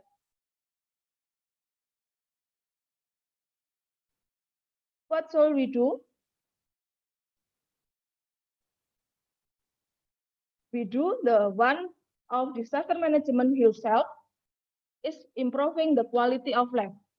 Improving quality of life is very, very beautiful. This cover we to COVID-19. Why so improve quality of life? Because quality of life is the individual point view of his situation in life. So I can be interpret as quality of life is one perception of himself in his environment.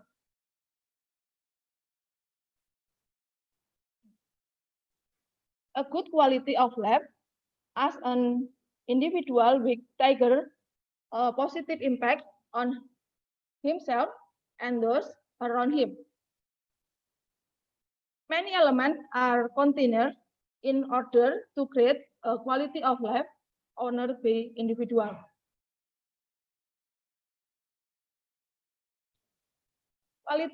Quality of life have 4 domains. Number 1 domain is physical health. Number 2 psychological well-being. Number 3 social relations. And number 4 relationship with the environment. How to improve the quality of life? Physical health. Maybe the participant can do with nutrition supplement. Maybe you can eat the meat or you can eat the vegetable and the other. Maybe you can drink milk. And then you can use mask.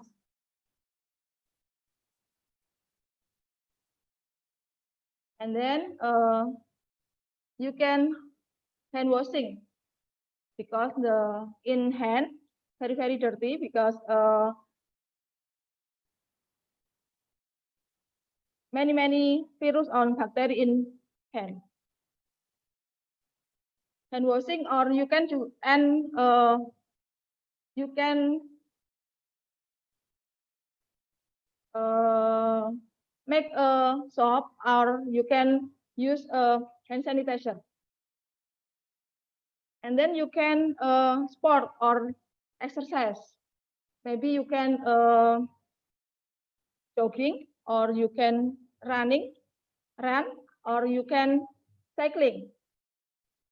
Cycling this Indonesia, the trend now. And then you can now sleep. You can now sleep 7 until 8 hours, because sleep is one need of life. And then maybe you can go to public health, because you can medical check up, and then maybe you can physical distancing. You can at home and the other.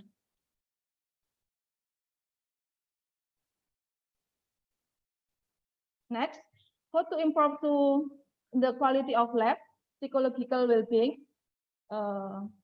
Maybe in the participant in here, maintaining the quality of relationship with God. You can always pray, keep spirit, positive thinking.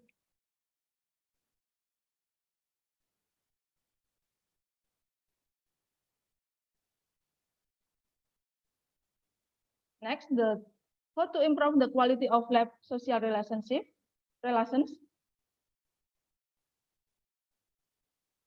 You can use social distancing. You don't meet up many people. You can use communication tool. Maybe you can handphone, or you can mail. You can meet up by online, by WA or by Instagram and the other.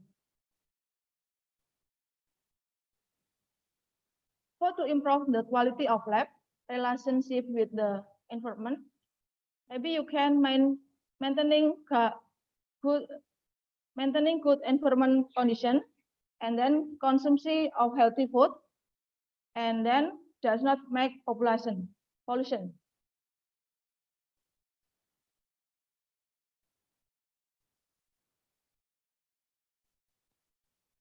To improve quality of lab,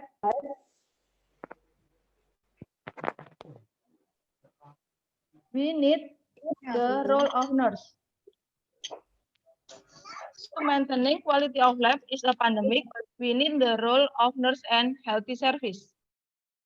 Nurses are important component is the delivery of health service. The role of nurse is the form of nursing care is a series of interaction between nurse and patient, and their information to achieve the goal of meeting the needs and independent of patient.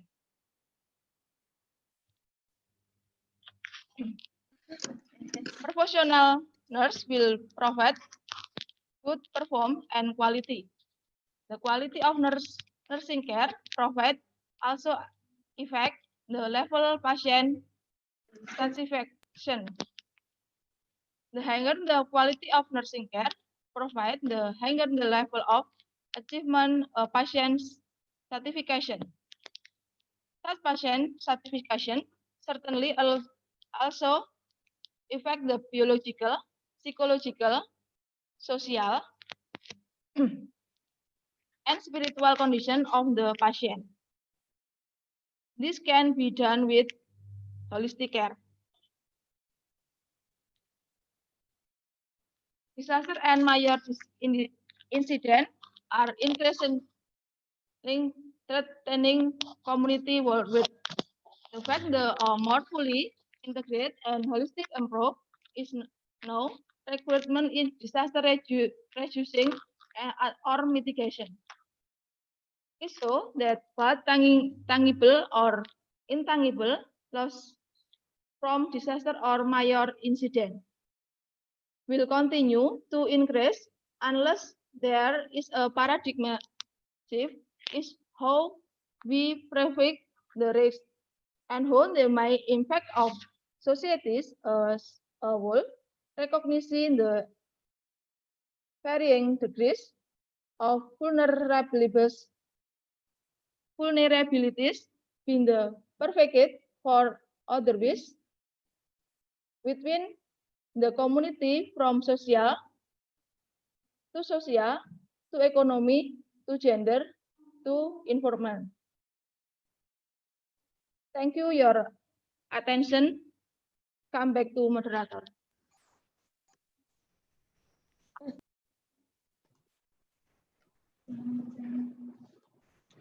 Thank you, Mrs. Desi Natalia Tijayanti,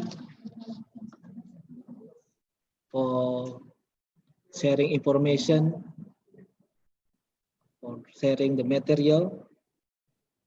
Ladies and gentlemen, and the honorable participant, are you still there? Now, would you please, all of the participants and the speakers, we invite to start the video to view yourself, and we're going to enter the discussion session. After we get the beneficial knowledge and information, in 40 minutes, we're going to discuss in a discussion session. I have collect some questions from the participant who type in a Zoom box.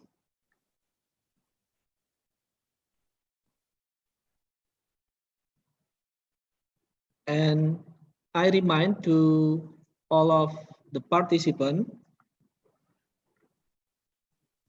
at the end of, after this discussion session, the participants are required to fill in the form for the certificate and also for the evaluation. Okay, for the speakers, I will read the questions from the participant. The first is from Tito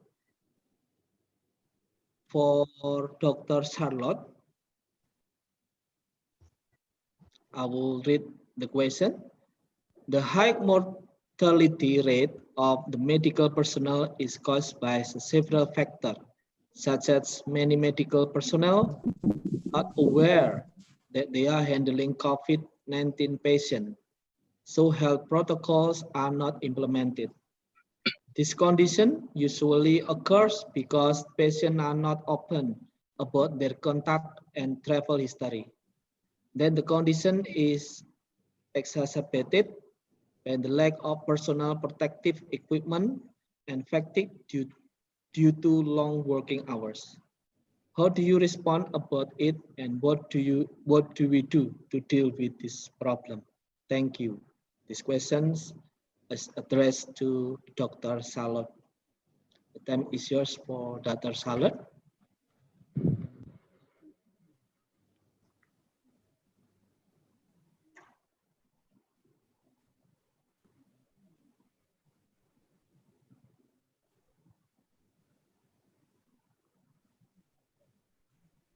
Okay, while waiting for the Dr. Charlotte,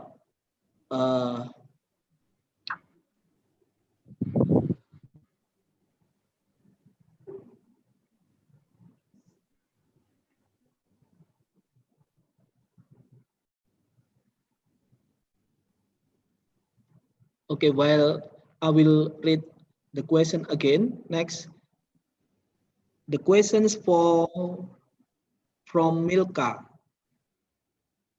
For Milka, this question is addressed for Ms. Koh. The question is, in the medical plan explanation, there is a blue aim sentence that sounds deploy our medical resources optimally so as to prevent our healthcare system from being overwhelming.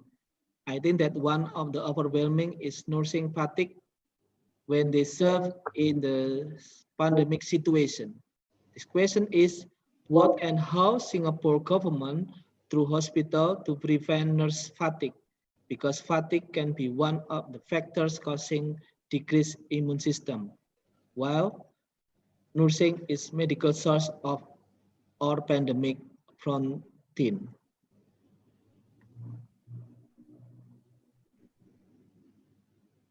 The question is addressed to Ms. Koh. Would you be able to respond this question? Yeah, just now I answered in the chat group. So regarding this, the government tried to get additional manpower other than healthcare professional. We recruit students. We also hire people who lost their job during the crisis to help us in this, to help in the healthcare system.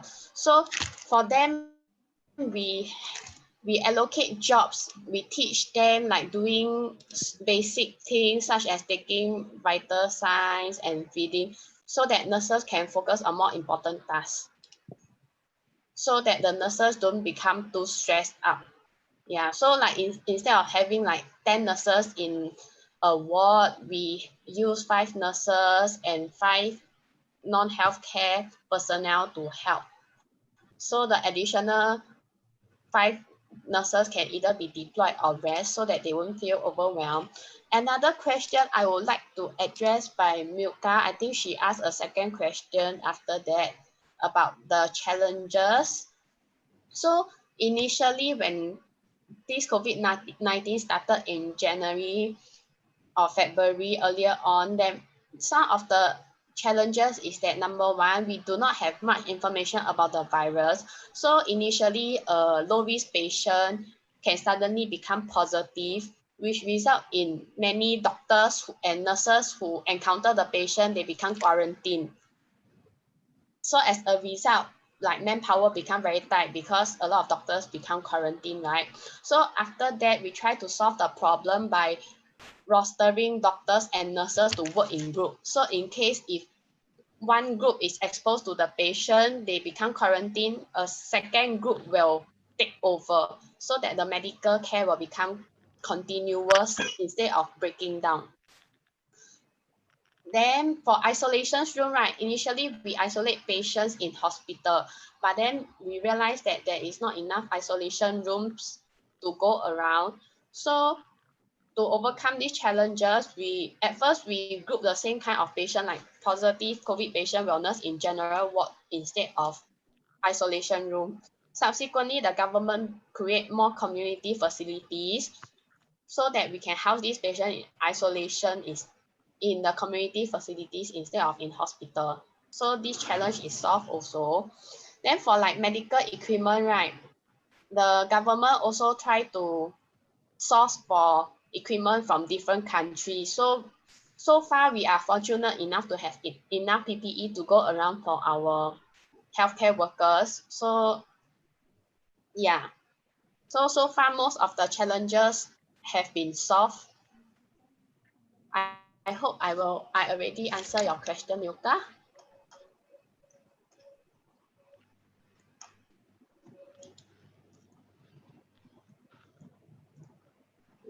Okay, thank you.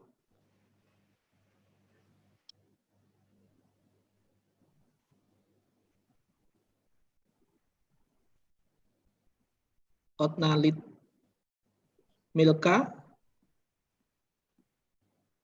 Okay, next, the questions for Mr. Rosan. This is from Mrs. Erlin, asking about what is the regulation to resilience for special groups such as children and the elderly? Thank you. This question is addressed to Mr. Rosan. Thank you, Yoyo. I had asked for a clarification on that question because it wasn't fully clear to me, but I did mention on the chat that if it's to do with regulations around how we deal with children and elderly, then we need to give recognition to some of the safeguarding policies and the practices of consent when we're dealing with this. Realizing and understanding also the extended support system that the elderly may have while we are doing that. So I don't know whether we can talk about regulations, so to speak, but I think there are certain guidelines. I hope I've answered that question, but it was a little unclear to me as to what the intention of that question was. So if there is some clarification, maybe I can explain further. There were a couple of other questions. You want me to answer that as well, Yoyo, or there were two other questions? To perhaps for the other speaker. No, there were two other questions that was put to me on the priorities for psychosocial, psychological first aid, and also the kind of time frame of that. Do you want me to answer that now? Yeah. Okay. Yeah. So with regard to the time of psychological first aid, I think just as much as first aid is an emergency response, psychological first aid is also an emergency response. So in that sense, the sooner that you can provide psychological first aid, that would be the time frame in answer to that question. In answer to the priorities, again, that would depend on two things. One is the person involved and the nature of the disaster. If the disaster is a sudden onset disaster, then you would need to have a different set of priorities. But if it is a slow onset disaster, I mean, COVID in a sense is a slow onset disaster, you would not have the same priorities that you would have in a disaster of the nature of an earthquake, as opposed to what you would do during the COVID. So the nature of the disaster and the individual who is a survivor of that would determine the priorities that you would have. There are some guidelines provided by Johns Hopkins studies, which is called the rapid response method, which I've highlighted in my paper, which you can look at, and you can look at those as some of the priorities. But there is also, again, in my paper, age-specific responses, which will identify some of those priorities as well in a table form. And again, you have to understand that when it comes to ASD or PTSD, then again, your priorities will change. So it all depends on what the context of that situation for the priorities. It's very difficult to determine very generic priorities, but it has to be contextualized. And you have to be aware of the situation and the person when you're dealing with that.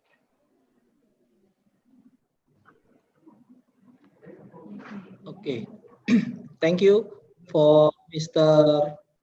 Roslan. Now we continue to the next questions. The questions is from Dianita. He likes to answer to Ms. Teva about what do parents need to know about the mental health in children and how to cope with the COVID pandemic 19 and quarantine. Thank you. This question is addressed to Ms. Teva. Okay, right. So basically, if I'm understanding the question right, it's about how parents can help their children during this pandemic. Yes. Okay, so of course, children do not, okay, again, we need to look at the age group. If they are very small children, then obviously they're not going to understand what's happening. They don't understand why they need to be home all the time. So as parents, you need to simplify as possible for you to communicate these things. You know, you could use, there are so many resources actually online to teach children in terms of safety when it comes to the virus, or how do we protect ourselves, how we protect someone else. So again, going back to the different age groups, we need to cater the information, the way we transfer this information to children accordingly. Secondly is, in this point of time, during pandemic, adults in the household, they have so much of stress to deal with at this point of time, unfortunately, because financial stresses, you're at home all the time, you need to think about your family, you need to think about certain priorities, you may have very small children, you may have elderly in the house, so there's so many things happening within the household in itself. So it's very important for the adult to understand that, especially children, and if you have elderly around your home, they are very dependent on your on your capacity to be able to handle stress. So you need to be able to self-care throughout this time, because your children are looking at how you are handling a crisis, and that's what they will learn as well, and into understanding how they can manage a crisis in the future. So basically starting off with open communication, telling them that don't shut them down, obviously don't shut children down, telling them that if you have any questions, come to me, ask me, you can reach out to me, we can always look at this together. So be supportive around children. Don't tell them you don't know what this is, you know, that's what we tend to do. But involve them in a lot of those conversations that you need to have with family tasks, for example, family time allocation, for example. So we need to involve them, we need to educate them, like, okay, now things are a little bit different, so we need to follow different kinds of rules, or different kinds of schedules. So, you know, you can't go for your certain classes right now, you can't be with your friends right now, and children are very easily bored, very easily agitated during lockdowns, especially at being at home. So you need to provide that kind of space and activity for them to be able to let it out, for them to play or things like that. So you still need to create environments for them to be able to release those energies within home. So yeah, it's a big task for parents, actually, especially working parents in this point of time, but it has to be done if you want to ensure psychological well-being of your children and also yourself. So for yourself, self-care is very necessary. If you haven't had time before this, it's very necessary. You have no choice but to take care of yourself mentally, so that you can handle situations at home as well. That's from me. So I hope that answers your question. Okay, thank you, Miss Deva. Now we continue for the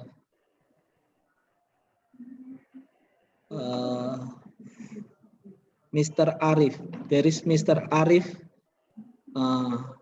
asking a question for Mr. Koh. The question: when the first time Singapore government announced that COVID-19 is a pandemic, and what and how is the education method given to the people on Singapore? Are there any obstacles when giving it? Yeah, this question is addressed to Ms. Koh.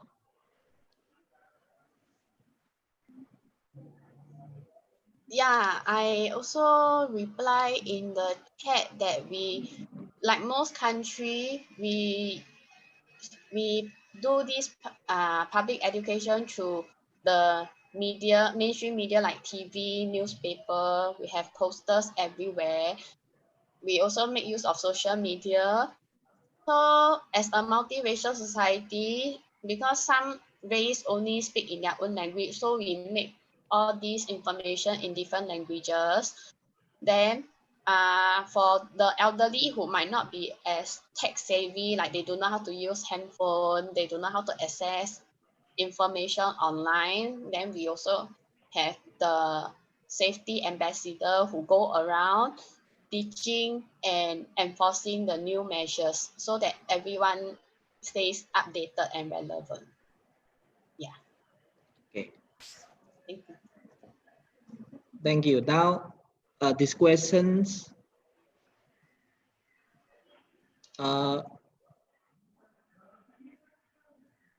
perhaps for the participant who wants to raise hand and ask a question directly to the speakers.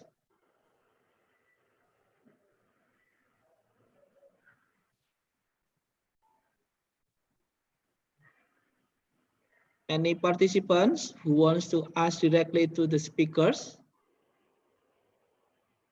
Or I want to invite Dr. Charlotte.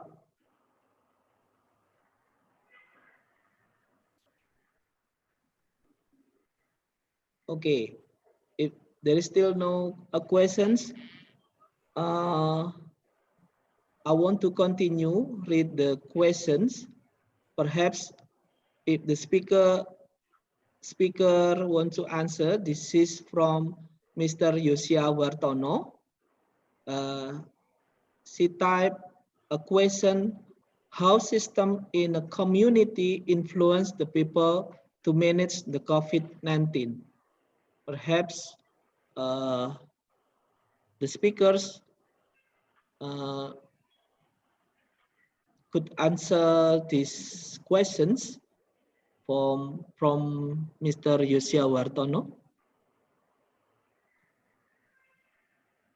How system in a community influence the people to manage the COVID-19?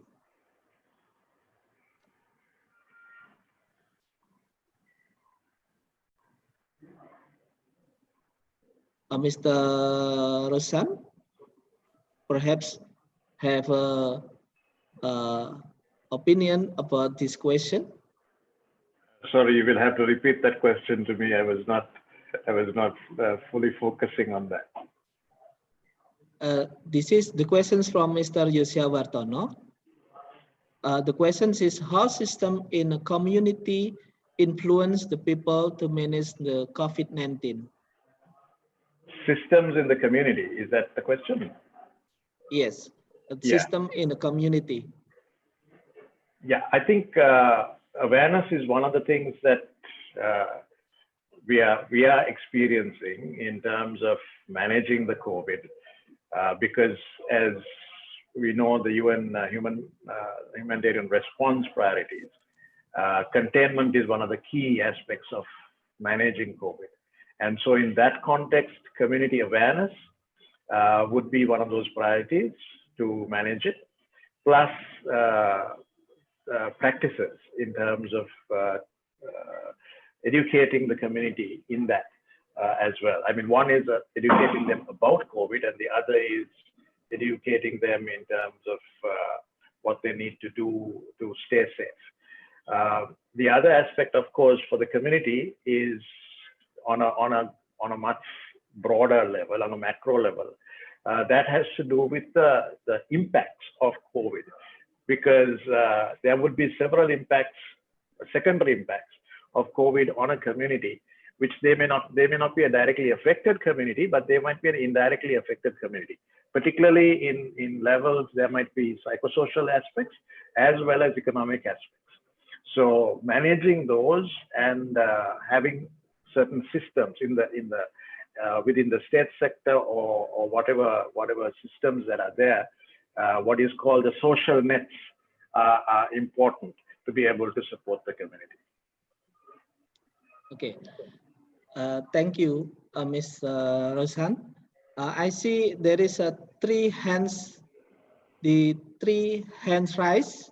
I want to, perhaps the participant wants to ask to the speakers directly. Let me check.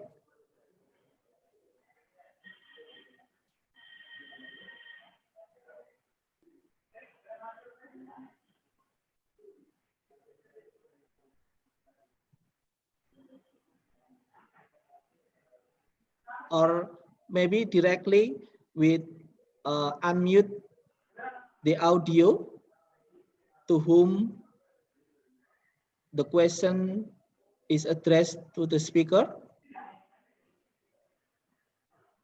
for the participant.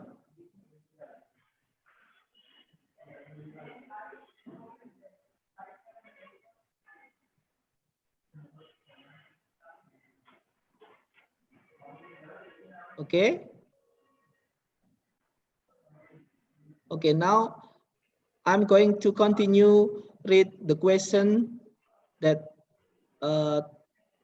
on the chat box is from Ayu. This question is for Miss Snitz. The question is, there is specific policy from each school to minimize the physical contact of each student during this pandemic. Mrs. Snitz, would you please to answer these questions? All right, thank you for the questions. Of course, in Thailand, we have the measures of the distancing for when schools start opening, and many other procedures that's coming along. And for the schooling, they need to meet those standards that have to be newly set. For example, those distancings of physically distancing for our children, whenever they have the activities or in the classroom setting, they need to have at least 20, maximum 20 to 25 of number of the students in the classroom. And all those desks in the classroom has to be arranged accordingly. And also other facilities that provided in schools had to be rearranged according to social distancing procedures. And this is leave also the rest of the schools that they can create themselves their measures or their creativities in order to encourage or influence the students to keep themselves distancing and other also the healthy habits and facilities in the schools. For example, they bring along the engagement from the families, the parents. They have some kind of meeting or activities so parents can have the communication relationship better with the school, so it will be easier to accommodate the students when they're learning from home.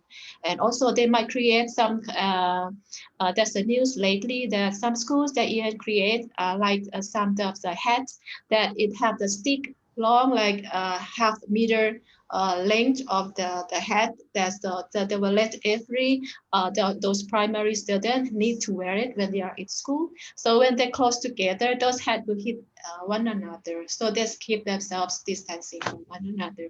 So some kind of creative things that they allowed every schools can do that. So it's become the customized behavior, customized procedures or measures that they can do it by themselves. So it works very well so far. Yeah. Thank you, Ms. Snitz, for the answer. Now, I want to read again the questions from Mr. Nanda, Mrs. Nanda Maria. He wants to ask to Ms. Teva. The questions is how to improve mental health in students or communities who live alone or in boarding room or temporary home. This is the question from Mrs. Nanda to Mrs. Teva Lama.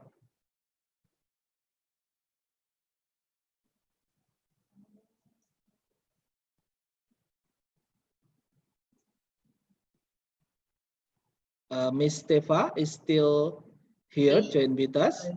Right, yes, hi, sorry about that. So anyway, I've already answered this question on the chat box. But then again, we would have to start off with such community students or other people, other individuals in such areas.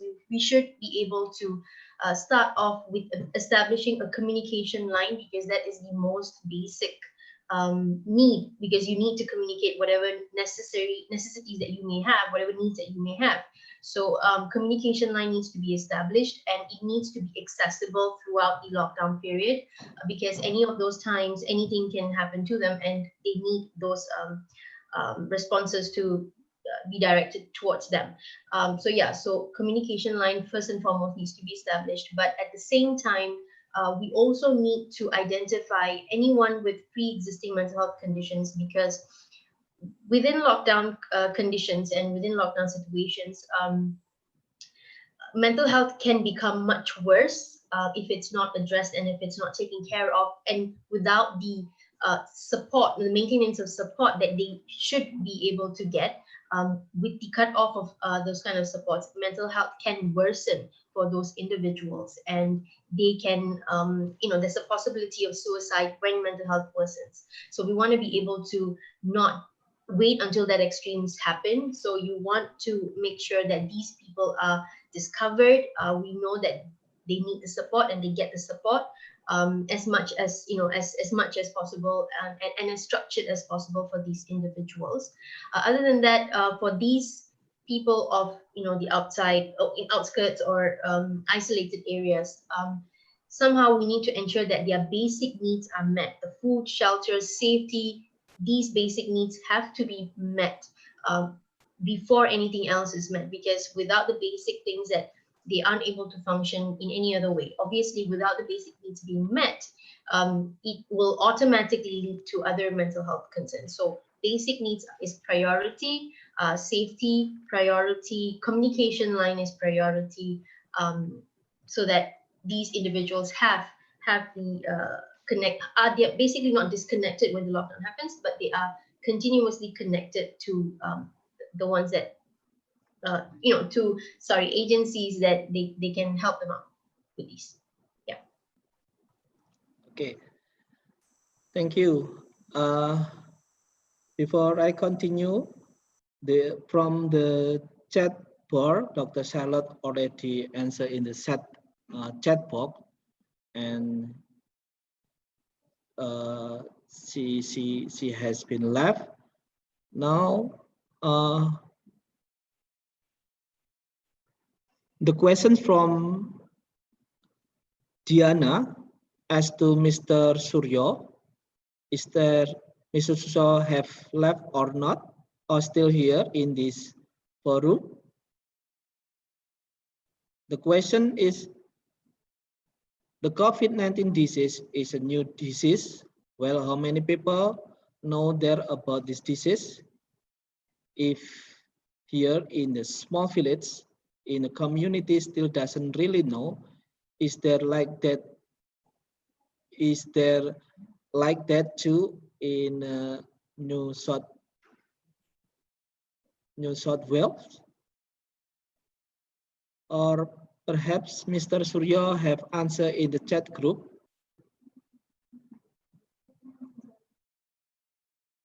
Okay.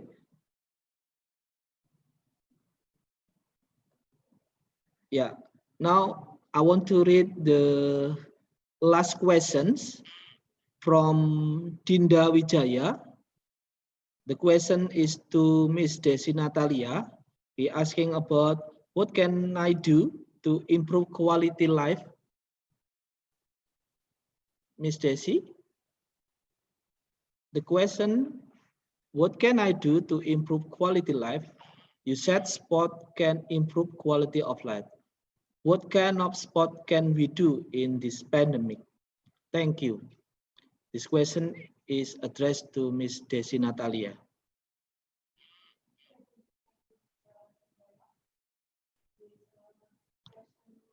Miss Desi, would you please to unmute your audio? Okay, thank you, Mr. Ryoyo. The answer, the question is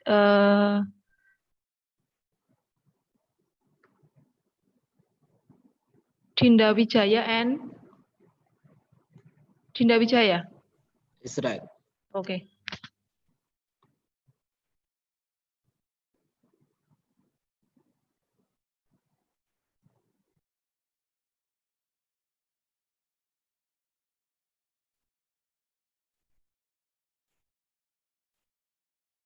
Can the question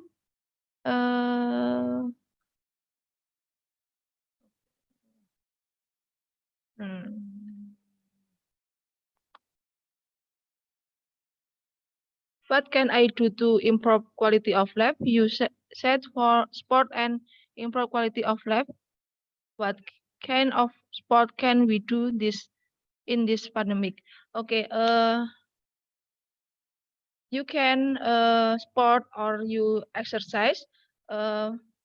Maybe you can jogging, run or cycling, but you can forget use mask.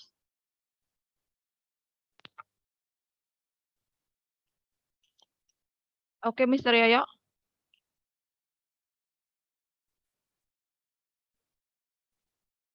Okay, you're welcome. Thank you, Mr. Desi. Now we have answered all of the questions and the speakers have answered. Now, before I give a time for Mr. Rosan Mendes, who wants to share something, I remember again to the participant to not forget to subscribe, like, and comment at YouTube link, and also fulfill the form for the certificate form and evaluation. Yeah, that will be typed on chat box. Now, would you please, Mr. Rosan, I give you a time to share something.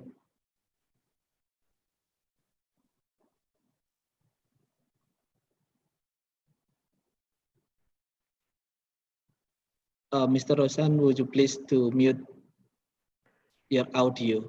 Yeah, I'm not clear what you want me to share about. Because the committee asked me that Mr. Rosan needs a time to share at the end of the discussion session. Is that right? That might have been related to the question that I put on the chat, whether the questions have to be answered at the end of our session or in the chat. It's not that I have anything special apart from what I've already said, unless there's any other question. Okay. I think our discussion sessions has finished, and would you please, the committee want to screenshot to as a documentation? Okay, would you please show and start the video and let the committee to screenshot.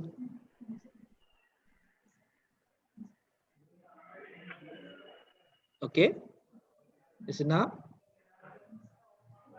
Okay.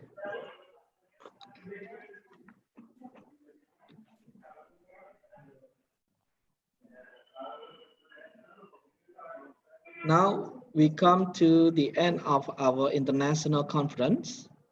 We are going to close our international conference with closing prayer. I invite Mr. Sandi Kurniajati, SKM, to raise a prayer. Mr. Sandi. Okay. It's time for you to raise a closing prayer. Thank you, Mr. Yaya. We will close the international conference by praying. Let me lead prayer in Christianity. Lord Jesus, whom we worship, and we are very grateful for your blessing and mercy. This conference event can run well and smoothly on this because of the help and intervention of God alone. We pray on the speaker of God, blessed with health and work that is useful to mankind. We also pray for all to be able to benefit from international conference event and can implementation in developing running nursing profession in the combination of COVID-19 pandemic. Thank God. It's the love of God the Father, Jesus Christ, and the inclusion of Holy Spirit. Amen.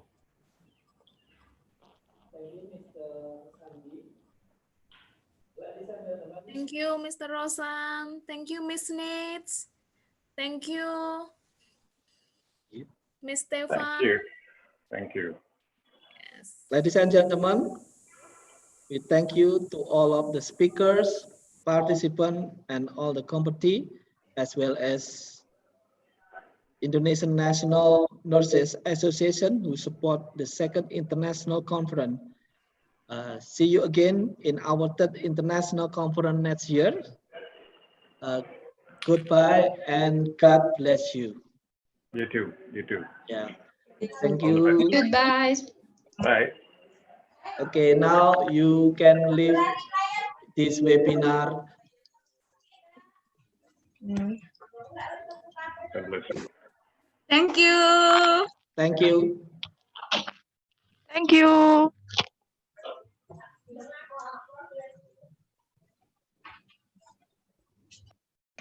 Thank you for all.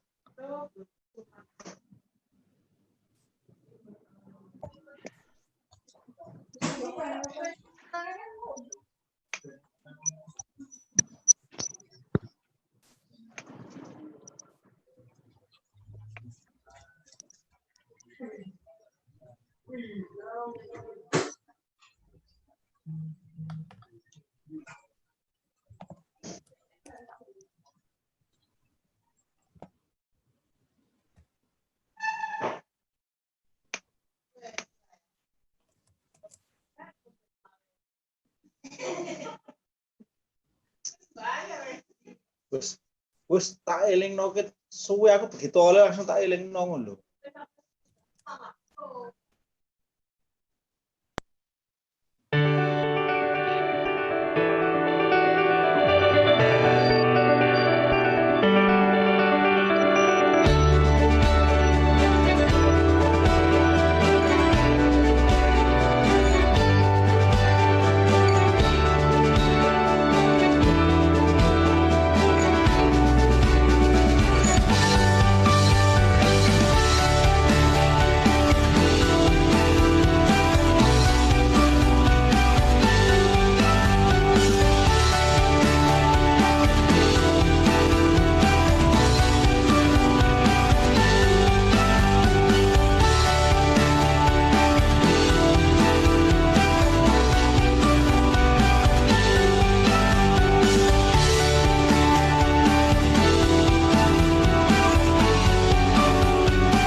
menjaga nama baik keamanan dan kita profesi. Profesinya dibekali oleh kompetensi pada area perawatan diantaranya. Perawatan medical dan perawatan makanan kesehatan, perawatan jiwa, gerontik dan komunitas, perawatan gawat darurat dan Kami cinta alma mater Singles Rumah Sakit Baptis Kediri. Kami siap menjadi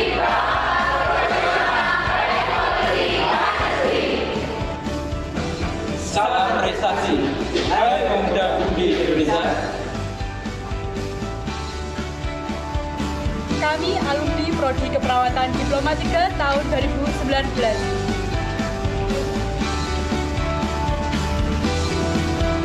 Kami menempuh pendidikan selama 3 tahun untuk dibekali pengetahuan serta keterampilan keperawatan.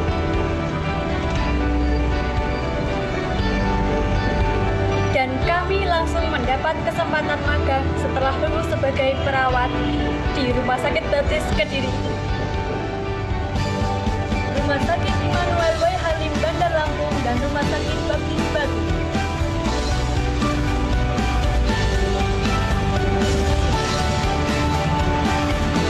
Kami siap melayani dengan profesional, high quality, dan honesty. Kami bersama saling mendukung, saling memotivasi, dan menguatkan. Maju alma materku, Singles Rumah Sakit Baptis Kediri. Kami kompeten dan profesional. Kami berdaya saing nasional. Dengan iman, pengharapan, dan kasih, Siap melayani